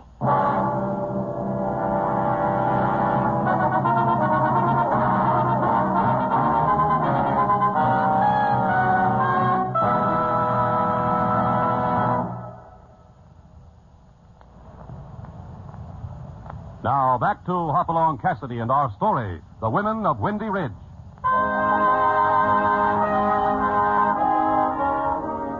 Hoppy has been given a couple of hours in which to save the life of Liz McCoy, an old friend of California's. Liz, barricaded in her home, swears she's innocent of the killing of Brent Traynor and won't give herself up unless she is guaranteed a fair trial by Dolly Chester, leader of the town's reform movement against gaming halls. Hoppy has just made the request to Dolly Chester, and the lady has just flatly refused him. You know what it'll mean, don't you? You're saying no? I suppose it could mean anything. It means that Liz McCoy will blow herself up when the sheriff... It means that Liz McCoy will blow herself up when the sheriff and his men move in. And maybe she'll blow up one or two of the others with her. I don't see how that concerns me. You know, the more I talk to you, the more I feel that nothing concerns you except those fancy feathers you're wearing. Now you're being impudent. And I suppose that is being disloyal. I suppose nobody even dares to be impudent to the Queen of Windy Ridge. Miss Chester, what you need is a good spanking. Oh? And do you think you're man enough to give it to me? Yes, I think I am. I guess you might be at that. I guess you might. Hoppy, go back to your Liz McCoy. Tell her I guarantee that she'll get a fair trial.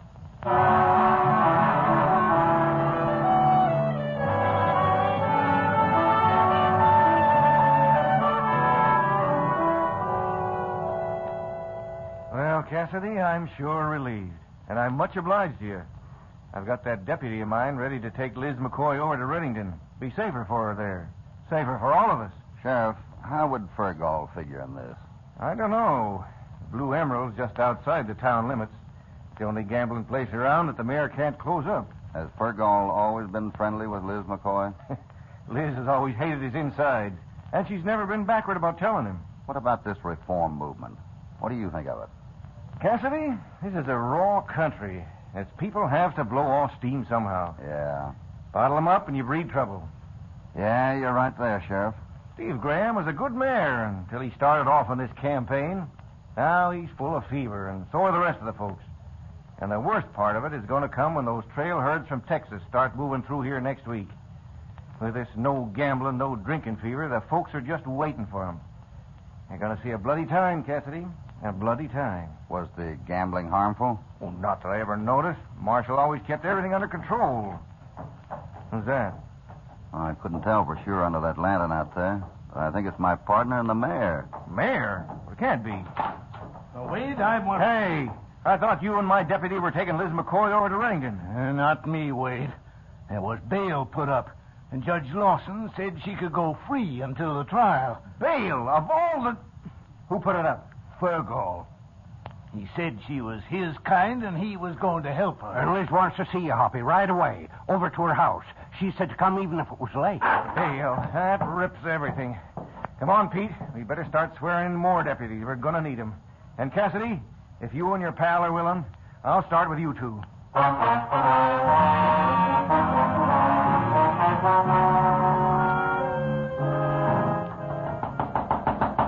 That explosion sure tangled this place up. Seems kind of silly to be knocking on this door. Hold it a second. Why? Didn't you hear that? What? I thought I heard voices. Somebody sort of gasped or choked. And the light just went out. Come on, let's get through these right timbers. Yeah. Might have been easier if we'd have gone around the back way. Ain't no back way. House sets into the side of the hill. Hoppy, there's something wrong here. Wish there was more light. Yeah. Well, at least we're through that stuff. Yeah. This ought to be the front room. What? Doggone it. What's the matter? Went flat in my fool face. Stay quiet a second. Liz? Liz, are you here? Like being in a grave. Like, What's the matter now? Pushed my face in the cobwebs or something. Hoppy, ain't you got a match? This is getting on my nerves. I'm way ahead of you. There's a lamp we can light if I can get to it. Uh-oh. Gotta light another match. Hey, what was that? Could be more of those boards just falling. And it could be somebody making them fall. There. Now we got the lamp. Yeah, that's better. Let's see if Liz is in this other room. Yeah. Well, I'll be gall darned. Sitting in a chair fast asleep. I'm afraid it's going to be a long sleep, California. Take another look. There's a knife buried in her chest.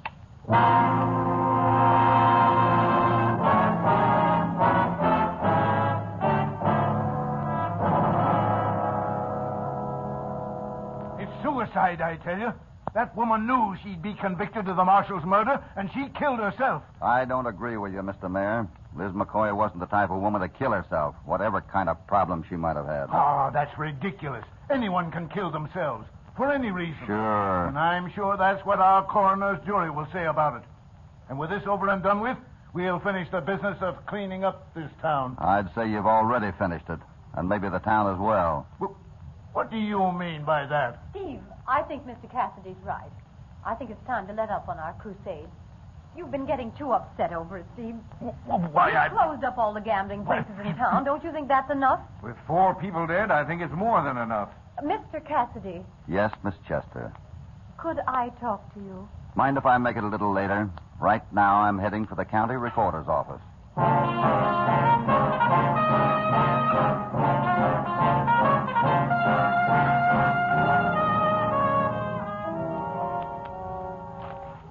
Look, do you have to go through every paper in the place? Can't that clerk help you? Quiet.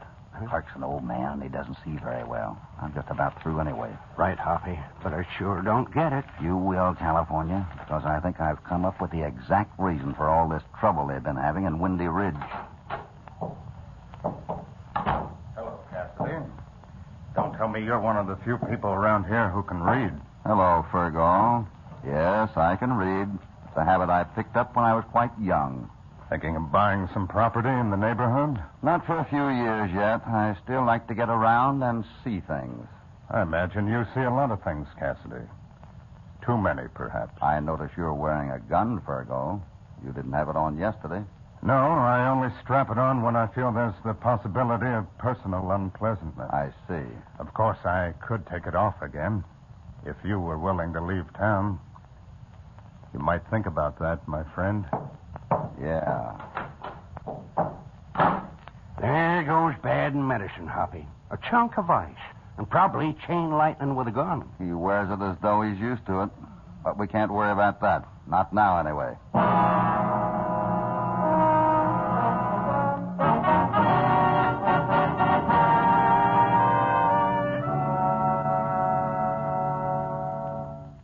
So you came back, Hoppy. Didn't you think I would? I hoped you would. Because I can't seem to get you out of my mind. Well, that could be a compliment. It's meant to be. And coming from a woman as beautiful as you are, well, I'm impressed. Do you like my house, Hoppy? I guess it's about the fanciest home I've ever been in, especially for a town like this. I chose this town deliberately, Hoppy. I picked it out and came to it when it was just beginning. I decided to make it my town because I wanted to grow with it. Mm-hmm. And it is growing. We're the county seat now. Soon there'll be a railroad coming here. It's going to be a big town. And I'm going to be the most important woman in it. But a woman doesn't like to go her way alone. Oh, Hoppy, stop twirling your hat. Just look at me. How about Traynor, the marshal? Oh, that was never a particularly flaming affair. At least, not on your part. That's right. From what I hear, he had it pretty bad for you, though. Perhaps that's why I said I'd marry him. I really only wanted to be kind. But with you, Hoppy... Traynor had it so bad for you that he didn't quite know what to do when he found out you were crooked. When he found out I was... What on earth are you talking about? I'm talking about the fact that you own a half interest in Fergal's gambling hall. I'm talking about how you engineered this so-called reform movement so all the town competition would be wiped out, with Fergal's place the only one left because it's beyond the city limits. Wherever did you get such a fantastic idea? From a very factual source, the county recorder's office. You didn't have much time to lose, did you? Most people out here can't read. The recorder's an old man, almost blind. You weren't very likely to be caught. But I guess the marshal caught on, didn't he? But he loved you. So he made the mistake of telling you he knew, and you killed him. Liz McCoy killed him. He died in her home. Liz McCoy would have used a gun. She was that kind. The knife was your touch, Dolly. And you did the same thing to Liz to make it look like a guilty suicide. Hoppy, in a few years it won't matter. But right now, the town wouldn't like it if it knew about this. No. It'd be a shame to have me get in trouble for it, don't you think, Hoppy? Sort of a waste. Well, you're a very beautiful